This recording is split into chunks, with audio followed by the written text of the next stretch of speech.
खिलजी, अलाउद्दीन खिलजी, हम सब बोलते हैं, पद्मावत में दिखाया है कि सब राज्य क्यों जीते उन्होंने, कैसे जीते उन्होंने, बट अगेन मंदिरों को लूटा जाता था, डेफिनेटली लूटा जाता था। एक और बादशाह था जिसने ऐसा कुछ सोचा था। वो दिल्ली से दौलताबाद जाना चाहता था, देवगिरी। वो तो सक्सेसफुल नहीं हुआ। They had access to the best horses, वो लाइटनिंग रेड्स कर सकते थे। इंडिया का बिगेस्ट इंपोर्ट था घोड़े, like it was just insane, like the number of horses which came into India. एक फनी बात है कि हॉर्मुज जो अभी न्यूज में रहा है, तो वो घोड़ों का सबसे इम्पोर्टेंट जो हब हुआ करता अच्छा। था, जहां से घोड़े इंडिया में आते थे। हैव यू एवर थॉट घोड़े बेच के सो जाना?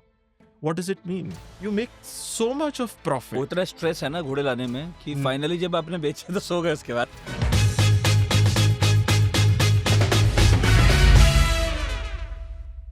धन और धंधा, दुनिया इसी पर चलती है, इसमें कोई दो राय नहीं।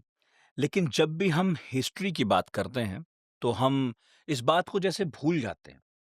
हम राजा महाराजाओं के युद्धों की चर्चा करते हैं, संधियों की भी बातें करते हैं, पॉलिसीज पर बहुत सिर भिड़ाते हैं, पॉलिटिक्स की भी करते हैं, लेकिन भूल जाते हैं कि ये सब भी दरअसल पैसे का खेल था।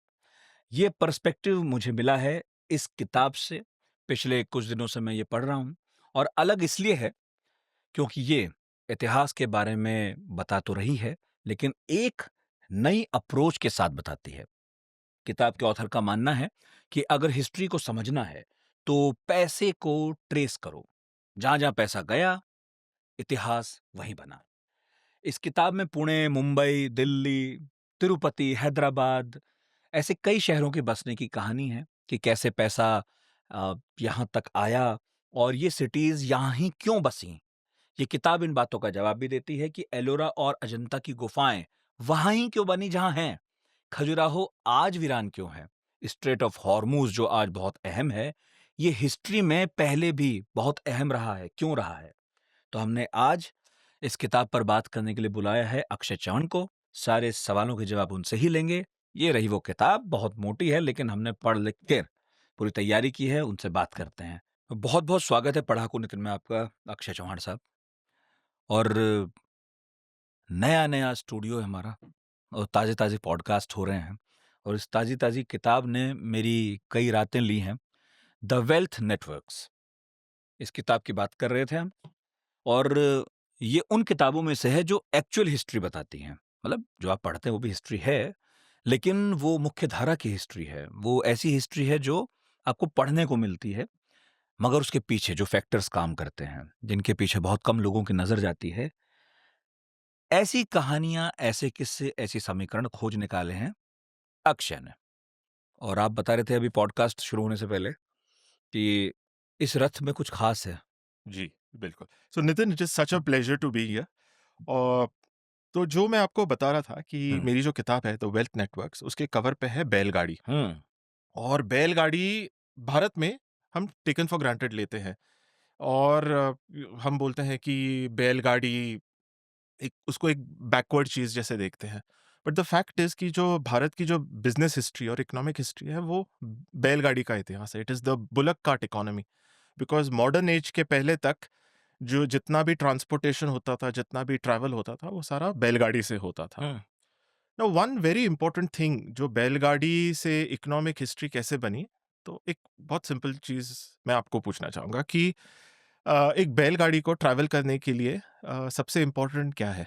ओके, बैलों बैल के लिए बैल, और बैलों के लिए सबसे इम्पोर्टेंट चीज़ें क्या हैं? खाने के लिए आप जो दोगे। बिल्कुल, चारा और पानी। बिल्कुल। तो अगर आप देखें, जितने भी भारत के जो ट्रेड रूट्स थे, आप उत्तरापद देखिए, जो मौर्य काल में जो पुराने रूट्स हम्म। थे, मुगल काल में जो सड़क-ए-आज़म जिसे बाद में ग्रैंड ट्रंक रोड कहा गया, या दक्षिण भारत की भी जितने भी सड़क हैं, एक चीज़ कॉमन है, एक्सेस टू फ्रेश वाटर। आपको पानी चाहिए और चारा। बिकॉज़ अभी कॉन्सेप्ट नहीं है, आप पैक नहीं कर सकते पानी, मतलब कितने दिन का पानी आप पैक करोगे? हम्म।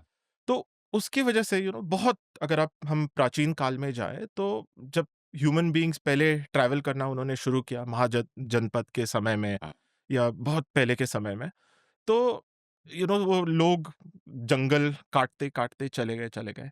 बट जब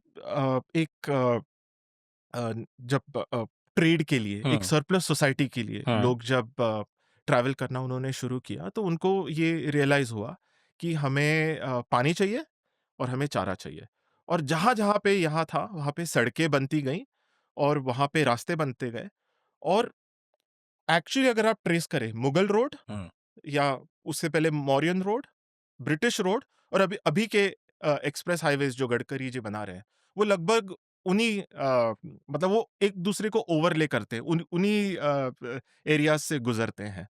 तो ये ज्योग्राफी डिटरमाइन करती है, बिकॉज़ ज्योग्राफी डिटरमाइन करेगी, कहाँ पे पानी मिल रहा है, कहाँ पे चारा मिल रहा है। So in the end it is a bullock cart economy. हुँ। ये तो है, जब हम सिल्क रूट की बात करते हैं या जब हम हिंदुस्तान के कुछ उन रास्तों की बात करते हैं जिनके बारे में बताया जाता है कि अरे ये आज से नहीं चल रहा है, ये 2000 साल से इसी रास्ते से लोग जा रहे हैं। तो आप ये कह रहे हैं कि उसके पीछे ज्योग्राफी है। जी, लोगों ने उन रास्तों से जाना चुना, जहाँ से जाने में उन्हें सहूलियतें थीं। जी, लेकिन ये किताब लिखने का ख़्याल आया कैसे? आपने लिखा है कि रोड, रिवर्स और सीज़ ने इंडिया को शेप किया। क्या कहती है ये इतनी मोटी किताब? हालाँकि आप तो इससे मोटी लिखने वाले थे। ओके। तो ओके, इसके लिए मुझे अपने भूतकाल में जाना पड़ेगा। तो while I was working in the corporate sector, मुझे इतिहास बहुत पसंद था। हाँ। और मेरा जो कोर एरिया ऑफ एक्सपर्टीज़ है वो है भारत की रियासतें और राजघराने। तो यूट्यूब के लिए मैं वीडियोज़ बनाता था रियासत करके, हर रियासत के ऊपर कहानियाँ बताना। तो जब मैं हर रियासत के ऊपर रिसर्च कर रहा था, तो मुझे एक पैटर्न दिखने लगा। लाइक मुझे अभी भी याद है, छत्तीसगढ़ में एक जगह है राजनंदगाँव। जी। तो हम सोचते हैं हाँ ठीक है Rajnandgaon, but I realised it is on the very important trade route जो उड़ीसा को मध्य प्रदेश मतलब जो सेंट्रल इंडिया है उससे कनेक्ट करता है।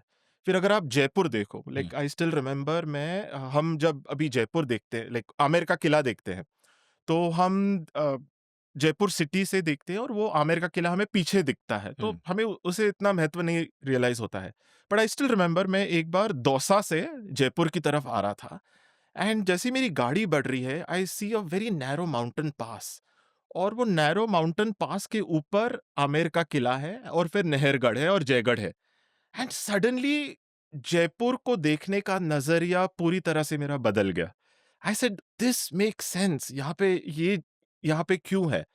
और फिर हर जगह, लाइक कोल्हापुर हो गया, लाइक कोल्हापुर जो महाराष्ट्र में एक हुँ, बहुत हुँ, फेमस हुँ। जगह है, अरे वो बिल्कुल। बहुत ही फर्टाइल वैली है। हुँ, और जो गोवा और जो वेस्ट कोस्ट ऑफ इंडिया के जाने के लिए सारी सड़कें हैं, वो वहाँ से गुज़रती हैं। हुँ, तो धीरे-धीरे ना, जैसे श्रीनगर, लाइक श्रीनगर नगर की एक बहुत इंटरेस्टिंग कहानी है। हम जानते हैं कि वो कश्मीर का कैपिटल रहा है। But what is interesting is कि मौर्य समय से वो एक इम्पोर्टेंट सिटी रही है। It is been the most important city in Kashmir for almost 2000 years hmm, continuously. हुँ, मतलब फॉर एग्जांपल कई राजा आए, उन्होंने कैपिटल शिफ्ट किए, बट वापस श्रीनगर में ही आ गए। हुँ, बट क्यों? अगर आप अगेन गूगल मैप्स खोल के देखें, Srinagar is exactly in the middle of, almost in the middle of the Kashmir valley. हाँ, तो जितने भी कैरावन्स ईस्ट वेस्ट नॉर्थ साउथ जो भी जा रहे हैं, वो वहीं पे रुकेंगे। डल लेक है, पानी है, अगेन एक्सेस टू वाटर है। और बिकॉज़ वहाँ से मल्टीपल रोड्स जाते हैं, तो लोग आ रहे हैं, मिल रहे हैं, ट्रेड कर रहे हैं और अपने वापस घर जा रहे हैं। तो श्रीनगर का महत्व है। तो ऐसे कर के फ्रॉम त्रिपुरा से लेके कच्छ तक मुझे रियलाइज़ हुआ कि नहीं, इसमें एक स्टोरी है, कुछ है। तो मैं डीप डीप जाता गया और फिर जैसे फिर ये हुँ। धीरे-धीरे ये किताब अपना शेप श्रीनगर वाली लेती बात गई। से मुझे ये दिमाग में आ रहा है कि दिल्ली जो है, जी, दिल्ली उतना भी भारत के बीच में तो नहीं है। इसलिए जब आज़ादी मिलने वाली थी, उस वक़्त बहुत सारे लोगों ने कहा कि अब हमें कैपिटल को शायद शिफ्ट करना चाहिए। बहुत सारे लोगों ने बहुत सारी जगहों के नाम सुझाए। उनमें एक नाम उज्जैन भी था। कहा गया कि वो बिल्कुल बीच में है। लेकिन 1947 में देश आज़ाद होने से कई सौ साल पहले एक और बादशाह था जिसने ऐसा कुछ सोचा था। वो दिल्ली से दौलताबाद जाना चाहता था, देवगिरी। जी। वो तो सक्सेसफुल नहीं हुआ। अगर मैं आपकी थ्योरी समझूँ कि बीच में लोग रहना चाहते हैं, कैपिटल बीच में रखना चाहते हैं, वो भी रखना चाहता था, वो तो फेल हो गया। ओके। नाउ दिल्ली की मैं अगर बात करूँ, तो I will just give you a good example. मैं जब स्कूल में पढ़ रहा था, तो I grow up in GK. हुँ, और वहाँ पे एक हिलॉक हुआ करता था। ओके, वहाँ पे एक सीमेंट कंक्रीट का बना हुआ।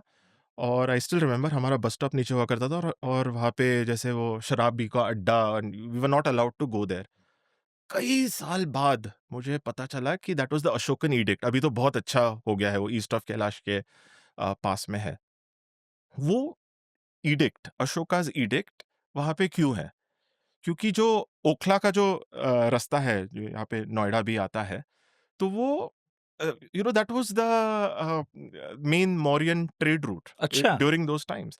तो दिल्ली का एक बहुत यूनिक चीज़ अगर आप देखें तो अरावलीज़ है, 2 साइड पे अरावलीज़ है, और एक साइड पे है यमुना नदी। हाँ, तो एक ट्रायंगल बन जाता है। हाँ, और जितने भी अ, से फॉर एग्ज़ाम्पल जो पृथ्वीराज चौहान थे, उनका जो लाल कोट था, हाँ, वहाँ हाँ, से लेके नई दिल्ली तक जितने भी शहर बसे, मेहरौली हो, तुगलकाबाद हो, सिरी हो, वो सब इसी ट्रायंगल में है। बिल्कुल है। और ये जो नोएडा नोएडा और गाज़ियाबाद का जो इलाका है, ये सब मोस्टली जो ग्रीन जो सिटीज़ को सब, और एक एक इम्पोर्टेंट चीज़ होती है कि खाना सिटीज़ को सप्लाई करना, बिकॉज़ सिटीज़ में तो खेत होते नहीं हैं।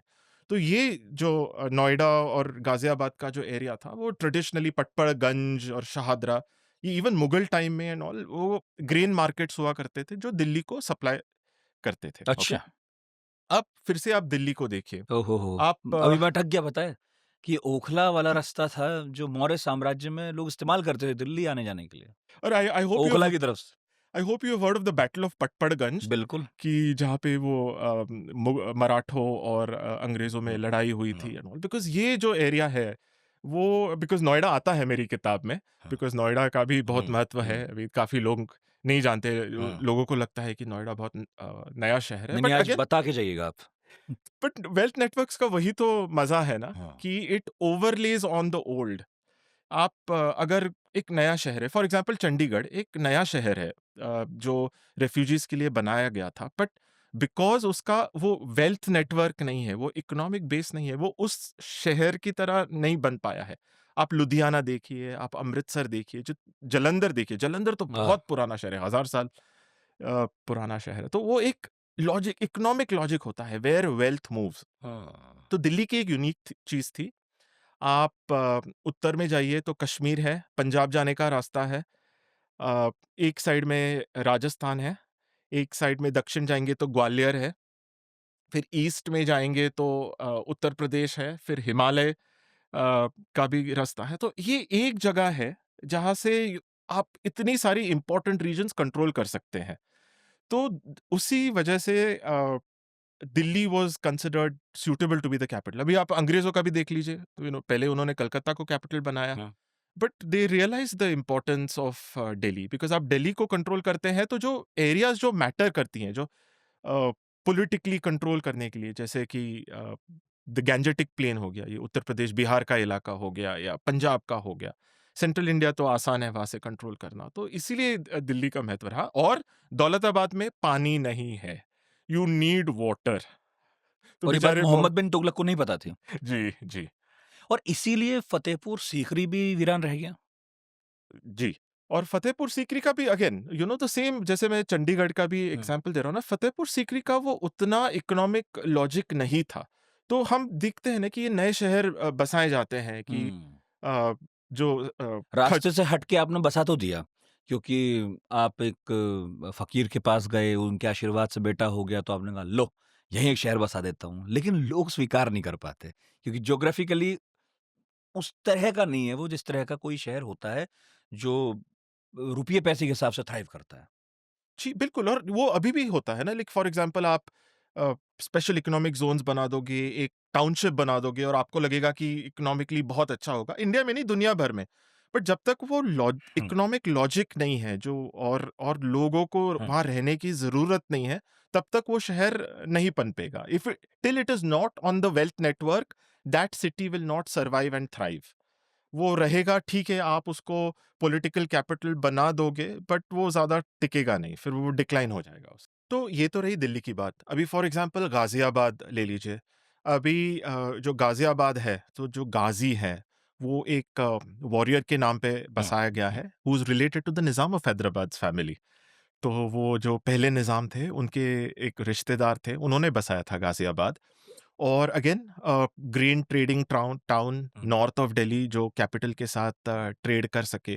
वैसे ही जो फरीदाबाद है उस उसका भी वही लॉजिक है कि वहाँ पे mostly it was grain, because हम देखिए ना ये जो या फिर गुड़गाँव का जो एरिया है हुँ। यू नो वो गुड़। तो गुरु से बना था पता जी नहीं बिल्कुल। या गुड़ था पता नहीं। हाँ। वो तो वेल अभी लोगों की मान्यता है कि वो किसके नाम हाँ, से हाँ। बना था, बट ये इन नामों में ना हमें कहानियां पता चलती है कि ये यहाँ पे क्या बिका करता था, यहाँ पे कौन रहा करता था। और गुड से एक बात मुझे याद आई कि जो जो शहर होते हैं ना, अभी हम चीनी आई मीन चीनी तो अभी अभी हुँ, की टेक्निक है, उस टाइम पे गुड़ होता था, एक बिल्कुल, शुगर केन होती थी, बिल्कुल। या फिर सो शुगर एंड सॉल्ट, नमक, ये बहुत इंपॉर्टेंट चीजें थी। बिकॉज नमक नमक भी आप देखिए, आई मीन मेरी किताब में मैंने काफी उसका विवरण किया है कि वो सांबर जो झील है राजस्थान में, सो फिर वहां से या फिर पंजाब से, जो हम अभी भी बोलते हैं ना सेंधवा नमक या लाल नमक, वो पंजाब से आता था, वो दिल्ली आता था उसके लिए। तो तो ये सारे जो रीजन्स हैं, गुड़गांव आप देखिए, नोएडा देखिए, फरीदाबाद, गाजियाबाद, तो ये सारे उसी लॉजिक पे बने हुए हैं to supply the imperial capital. And आज भी वही लॉजिक है, एनसीआर का वही लॉजिक है कि सत्ता रहेगी सेंटर में, और ये जो सारे जो ऑन्सिलरी जो टाउन्स हैं वो इंपीरियल कैपिटल या सरकारी दिल्ली को सपोर्ट करेंगे। सो हुँ, राष्ट्रीय राजधानी क्षेत्र है ये। जी। नोएडा के बारे में आप कह रहे थे कि ये नया शहर नहीं है। जी, तो नोएडा भी अगर आप देखें तो आप जैसे पटपड़गंज हो गया, सो पटपड़गंज के हमें रेफरेंसेस मिलते हैं कि वहाँ पे अगेन ग्रेन ट्रेडिंग हुआ करती थी। और अगेन आप देखिए, what is very important is the crossing of the Yamuna. हुँ, आप हर जगह से नदी क्रॉस नहीं करते हैं। हुँ, तो दीज एरियाज, जैसे कि फॉर एग्जांपल जो ये जो नोएडा वाला क्षेत्र है, तो यहाँ पे जो गांव बसे होते थे, तो जो पुराने जो रूट्स आते थे, ये कन्नौज की तरफ से या लखनऊ की तरफ से, जो अवध की तरफ से जो रूट्स दिल्ली आ रहे हैं, वो इसी एरिया से पास होके आप यमुना क्रॉस करेंगे, और फिर जो पुरानी शाहजहानाबाद है या उसके पहले जो मेहरौली वाला दिल्ली है, आप वहीं पे जाएंगे। तो फॉर एग्जांपल हमें पता है कि जब रोहिले आए थे, रोहिलों ने अटैक किया था, हुँ, तो इसी एरियाज से, या मराठे यहाँ से अटैक कर रहे हैं, अंग्रेज अटैक कर रहे हैं, तो ये यही वो जो लॉजिक है कि economic support to the main city, तो नोएडा आज भी वही कर हुँ, रहा है। हुँ। बट हम तो ये पढ़ते रहे हिस्ट्री में कि दिल्ली के बाहर के जो गाँव थे, जी। उन गाँव में मतलब कभी भी समृद्धि नहीं आई, बल्कि वहाँ कुछ ऐसे लोग रहते थे जो लूट-पाट जैसे कामों में व्यस्त रहते थे। ये मैं नहीं कह रहा हूँ, ये एनसीईआरटी किताब में हमने पढ़ा था। हालाँकि तब पढ़ के हमें थोड़ा अजीब लगा कि ऐसे कि सिर्फ़ गाँव वाले लूट-पाट ही करते थे। भई खेती-बाड़ी भी करते होंगे, ये पूरा दोआब का क्षेत्र है, हम्म। मुगल काल में तो दुगना लगान देता रहा है। हम्म। तो ये लिख देना तो बहुत ही जनरलाइज़ करना है कि जी वो तो बस लूट-पाट करते थे। तो उस डर के मारे कोई बाहर भी नहीं निकलता था दिल्ली के। तो मेरा फिर सवाल ये है कि इन एरियाज़ का रोल क्या रहा है दिल्ली की समृद्धि में? ओके। तो लूटपाट से एक बहुत इंपॉर्टेंट बात है जो मैंने अपनी किताब में भी लिखी है कि हम जब बिजनेस कम्युनिटीज या इकोनॉमिक कम्युनिटीज की बात करते हैं ना, तो हम से बनिया ट्रेडिंग कम्युनिटी, खत्रीज हो गए, मारवाड़ीज हो गए, हुँ, सिंधीज हो गए, गुजरातीज हो गए, उनकी बात करते हैं। बट मेरा ये मानना है कि अगर अगर आप ये वेल्थ नेटवर्क, अगर आप कॉन्सेप्ट देखें, तो हर कम्युनिटी का अपना रोल है। हुँ, जाट्स का अपना रोल है, गुज्जर्स का अपना रोल है, कि यस, कि जो उस टाइम पे हुँ, हमें रिकॉर्ड्स, अभी लोग कहते थे कि ये लाइक फॉर एग्जांपल जो गुज्जर्स थे वो लोगों को मतलब जो लूटते थे, या बाकी कोई कम्युनिटी है वो लूट रही है। हुँ, बट ऐसी कोई कम्युनिटी है इंडिया में जिसने क्राइम नहीं किया हो? ऐसा हाँ, नहीं था। हाँ। यू सी, ये बहुत बाद में फिर उसका बहुत जनरलाइजेशन हो गया कि ये एक लुटेरे तो ये हैं। अंग्रेज़ों का तरीका है बिल्कुल। कि किसी भी कास्ट को, किसी भी कम्युनिटी को एक खाँचे में डाल देना, हाँ। ये अपराधी हैं। हाँ। और एक एक बहुत इंटरेस्टिंग बात है, अभी बिकॉज़ उस पे मैंने रिसर्च किया है मेरी किताब में, आई मीन मैंने उतना नहीं लिखा है, बट कि फॉर एग्जांपल बंजारास, ओके? हुँ, हम इमेजिन करते हैं कि बंजारास दिस वेरी ग्लैमरस, वो सिर्फ हुँ, बिल्कुल। रंग-बिरंगी कपड़े पहने हुए और एक गाँव से दूसरे गाँव जा रहे हैं। बट जैसे मैंने आपको कहा, भारत में सबसे इम्पोर्टेंट चीज़ थी सॉल्ट, ओके? लबान, लबाना भी उन्हें कहा जाता था। लंबानी भी कहा हुँ, जाता था दक्खन में। तो उस जो सॉल्ट है, जो कोस्ट से या फिर सांबर झील से बाकी भारत में लाइक सेंट्रल इंडिया हो गया या दिल्ली हो गया, उसे कौन लेके आएगा? It was the Banjaras. हुँ, और बंजाराज़ जो थे वो जो ब्रिटिश जब उन रेल आई या इकोनॉमिक नेटवर्क्स आए, उनके साथ वो कम्पीट कर रहे थे। तो आप कॉम्पिटिटर को बदनाम तो करोगे ही ना। हुँ, लाइक द गुज्जर्स और मुगलों के भी कॉन्फ्लिक्ट होते थे। तो बिल्कुल। जिसके साथ भी आपका कॉन्फ्लिक्ट होता है, generally you tend to hmm, demonize the other. But अगर आप गुज्जर देखो तो उनका रोल था पेस्टोरल, वो कम्युनिटी थी। सो जो एनिमल्स हैं उनका बिल्कुल। पालन करना। हुँ, और वो इकोनॉमिक नेटवर्क में वो भी तो इम्पोर्टेंट है। आपको बिल्कुल। एनिमल्स भी चाहिए। जो जाट्स थे, वो जो लैंड ओनर्स थे, जो हुँ, खेती करते थे, धान उगानी है तो उन्हीं को करनी है। The banias are equally important because आपको जाट्स जो थे या ये बाकी जो एग्रेरियन कम्युनिटीज़ थी, वो हुँ, धान उगाते थे। बट किसी को ट्रेड करना है, और मारवाड़ियों के, बनियों के नेटवर्क्स हुआ करते थे आगरा में या all over north India.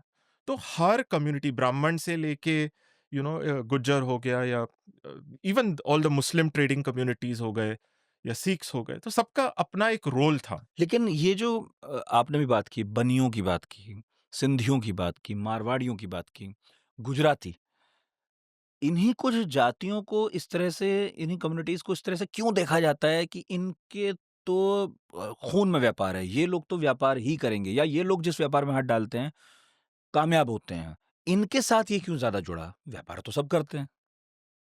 Okay, तो एक है कि वो सधन है, हुँ, ओके? उनके पास पैसा ज़्यादा है। और देखिए प्री मॉडर्न टाइम्स में ना, अभी तो हमारे पास बैंक्स आई हैं, बट अ, अगर आप इकोनॉमिक हिस्ट्री देखें तो इवन लाइक महाराष्ट्र में कोऑपरेटिव सेक्टर बहुत बड़ा रहा बहुत है, मज़बूत है। कोऑपरेटिव। और उसकी वजह से जो एग्रेरियन कम्युनिटीज़ है, जैसे मराठास हो गए, धनगर्स हो गए, या बाकी कम्युनिटीज़ हो गई, रूरल एरिया में जो लिक्विड पैसा आया, तो वो बहुत इम्पोर्टेंट था। जैसे उत्तर भारत में उतना नहीं आया। तो अगर आप देखें तो capital was very important, okay? Business करने के लिए एक तो आपको चाहिए कैपिटल। सेकंड, उस टाइम पे जब ट्रैवल इतना डिफ़िकल्ट हुआ करता था, आपको नेटवर्क्स भी बहुत ज़रूरी थे, हुँ, राइट? तो जो मारवाड़ी नेटवर्क्स थे, जो सिंधी नेटवर्क्स थे, जो गुजराती नेटवर्क्स थे, तो ये जनरली प्री मॉडर्न टाइम्स तक वो नेटवर्क्स थी। आपका भाई है, रिश्तेदार है, दूर के बिरादरी है। एंड जो कॉन्ट्रैक्ट का एनफोर्समेंट होता था वो भी समाज ही करता था, बिकॉज आपने अगर चीट किया तो आपको एक्सपेल हुँ। कर दिया जाता था। तो बिकॉज ऑफ विच वो बिजनेस इंटेलिजेंस हो गया, एक्सेस टू कैपिटल हो गया, इन कम्युनिटीज में था। बट ऐसा नहीं है कि इन्हीं के पास सारा एंटरप्रेन्योरशिप था। It is just that Bharat में ना हम इकोनॉमिक हिस्ट्री को इतना इम्पोर्टेंट नहीं देखते हैं। मतलब हम कहते हैं कि fifth largest economy, sixth largest economy, but even 1947 से अभी तक का हमारी इकोनॉमिक हिस्ट्री का इतना कम डॉक्यूमेंटेशन हुआ है। अभी अभी अभी शुरू हो रहा है। गुरचरण दास जी हैं, बाकी सब हुँ, लोग हैं, हुँ। यूनिवर्सिटीज अभी इसमें इंटरेस्ट ले रही हैं। तो बिकॉज डॉक्यूमेंटेशन नहीं हुआ है, तो एक परसेप्शन है, और होपफुली मैं through my work also and बाकी जन के थ्रू मैं ये परसेप्शन चेंज कर पाऊँ। मैं आपकी किताब में भी पढ़ रहा था कि मारवाड़ियों की कामयाबी का एक बहुत बड़ा श्रेय रेलवे को भी मिलता है कि रेल पहुँच गई बंगाल तक, तो वो भी बैठ के बंगाल पहुँच गए हैं। तो बेसिकली जो सड़क है या जो रेल मार्ग है, कोई भी आप चाहे रेल कहिए, सड़क कहिए, इनका बहुत इम्पोर्टेंट रोल रहा है किसी भी कम्युनिटी की समृद्धि में। बिल्कुल। So in the end it is the roads. और ये रोड्स कैसे गए? अभी मारवाड़ियों का जो मैंने किताब में लिखा है कि आपको एक बहुत फ़ैसिनेटिंग बात लगेगी कि जहाँ-जहाँ भी रेल है, रिमोटेस्ट एरियाज़, वहाँ मारवाड़ी गए। हुँ। और ये मुझे बहुत स्ट्रेंज लगा कि अनलाइक द सिंधीज़ जो दुनिया के अलग-अलग कैपिटल पोर्ट्स में मिलते हैं, मारवाड़ीज़ हर छोटे गाँव में जहाँ पे एक रेलवे आई, वहाँ पे गए।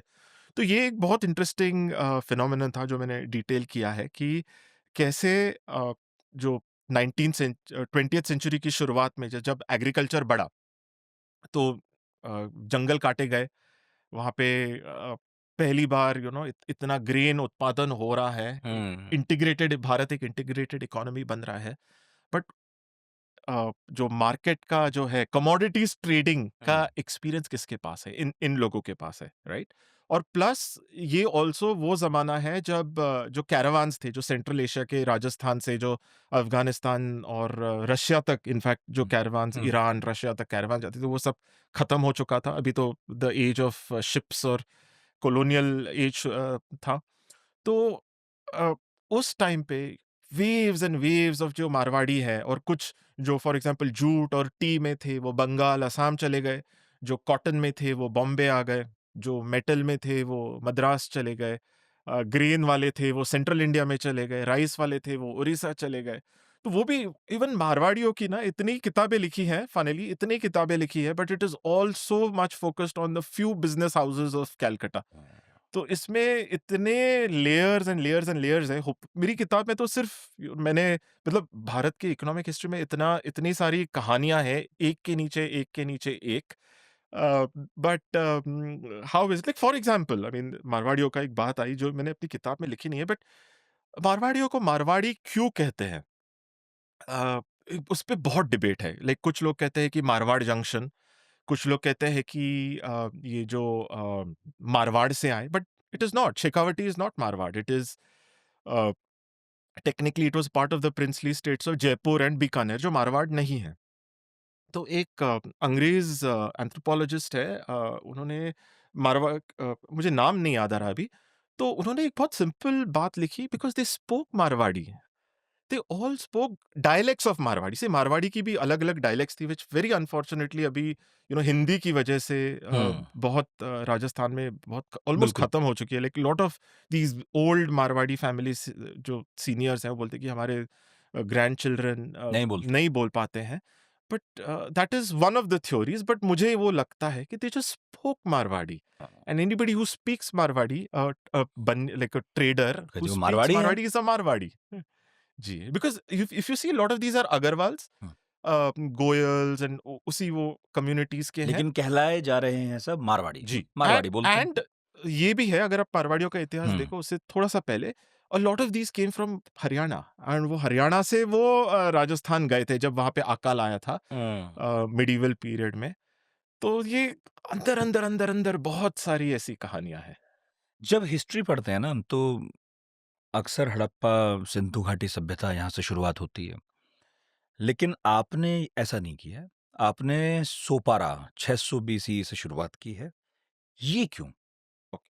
अभी ये सब का एक पूरे इंडिया, आप दिल्ली नोएडा से हैं तो I will spare you that, but बाकी सारे जो पंजाब से लेके तमिलनाडु से लेके महाराष्ट्र तक सबका एक कंप्लेन है कि जो हमारा जो इतिहास है वो हुँ, बहुत दिल्ली सेंट्रिक है। ऑब्वियसली सेंटर ऑफ पावर है, भारत की राजधानी है, और मॉन्यूमेंट्स हैं यहाँ पे। तो आपको जब खिलजी, तुगलक, मुगल, सब यही अंग्रेजों हैं। के मॉन्यूमेंट्स दिखते हैं तो आपको वही अपील होता है।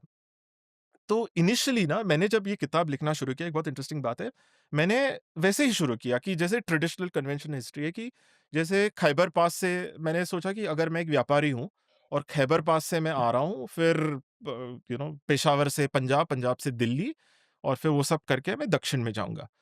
बट उस मुझे इतना पता था, मतलब कि मतलब बिकॉज इतनी किताबें लिखी गई है एंड ऑल, कि मेरी ज़्यादातर किताब 80% 90% वो नॉर्थ इंडिया में ही थी। एंड आई सेड नहीं, ये तो सब कह रहे हैं, मतलब इसमें नया क्या है? कि लाहौर में ट्रेड हो रहा है, हुँ, इसमें हो रहा है श्रीनगर या wool and all. I said नहीं, कुछ तो नया होना चाहिए। ऑलमोस्ट 2 महीने वैसे गए, and then suddenly I said, you know what, मैं उत्तर भारत से नहीं आऊंगा, उत्तर से हुँ, नीचे नहीं जाऊंगा। मैं मुंबई में रहता हूँ ना, हुँ, मैं यहाँ से बोट लेके, because Nala Sopara, I live in Bandra, तो मेरे पास में ही है, नॉर्थ में ही है नाला सोपारा, और वहाँ पे एक बहुत खूबसूरत स्तूप है, बुद्धकालीन स्तूप है। तो वहाँ से मैं बोट लेके पहले दक्षिण जाऊँगा, और फिर दक्षिण से बंगाल, फिर बंगाल से पंजाब, और फिर आखिर में मैं उत्तर प्रदेश। हुँ। सो टेक्निकली आई फिनिश्ड इन उत्तर प्रदेश, वो पूरा भारत घूम के। तो ये जो इंडो गैंजेटिक जो गंगा यमुना वाला जो हिस्ट्री है उसको मैं अलग नहीं। और जैसे ही मैंने वो देख के लिखना शुरू किया ना, और वो जो कहानियां निकली, जो नए पर्सपेक्टिव्स निकले, उसी से ये किताब इतनी रिच बनी है। वरना अगर मैं नॉर्थ से साउथ जाता तो मुझे लगता है कि वो इतनी रिच नहीं होती थी। अम, तो आपने भी खुद एक नया रास्ता चुना। बिल्कुल, बिल्कुल। किताब लिखने का जो आपका तरीका है, आपने इसमें चैप्टर्स नहीं लिखे हैं, आपने नेटवर्क लिखे हैं। नेटवर्क 1, 2, 3, 4 करते-करते आप 14 नेटवर्क्स तक पहुँचते हैं। जी। ये क्या सोच के आपने चैप्टराइज़ेशन किया? ओके, सो टोटल ये 15 नेटवर्क्स हैं। हुँ। पहले नेटवर्क में हाँ, मैंने सॉरी 15। जी, तो पहले में मैंने कैसे किया कि बिकॉज़ मैंने मुंबई और महाराष्ट्र से शुरू किया था, तो मैंने आई डिसाइडेड कि पहले मैं दक्कन को देखूँगा। तो जो दक्कन के जो एंड फनीली जो पैठण है, जहाँ की पैठणी साड़ी बहुत फ़ेमस है, that is my native village, तो मेरा हाँ। गाँव है। और मतलब मेरे पिता और दादा के कॉटन के खेत हैं वहाँ पे। I said what an interesting connection to history. तो वहाँ और वो जो ब्लैक सॉइल के बारे में जो मैंने लिखा है हुँ। कि हम मराठी में बोलते हैं कि आम्ही काळी मातीतली माणसं, हम वो काली मिट्टी, वो काली जो मिट्टी।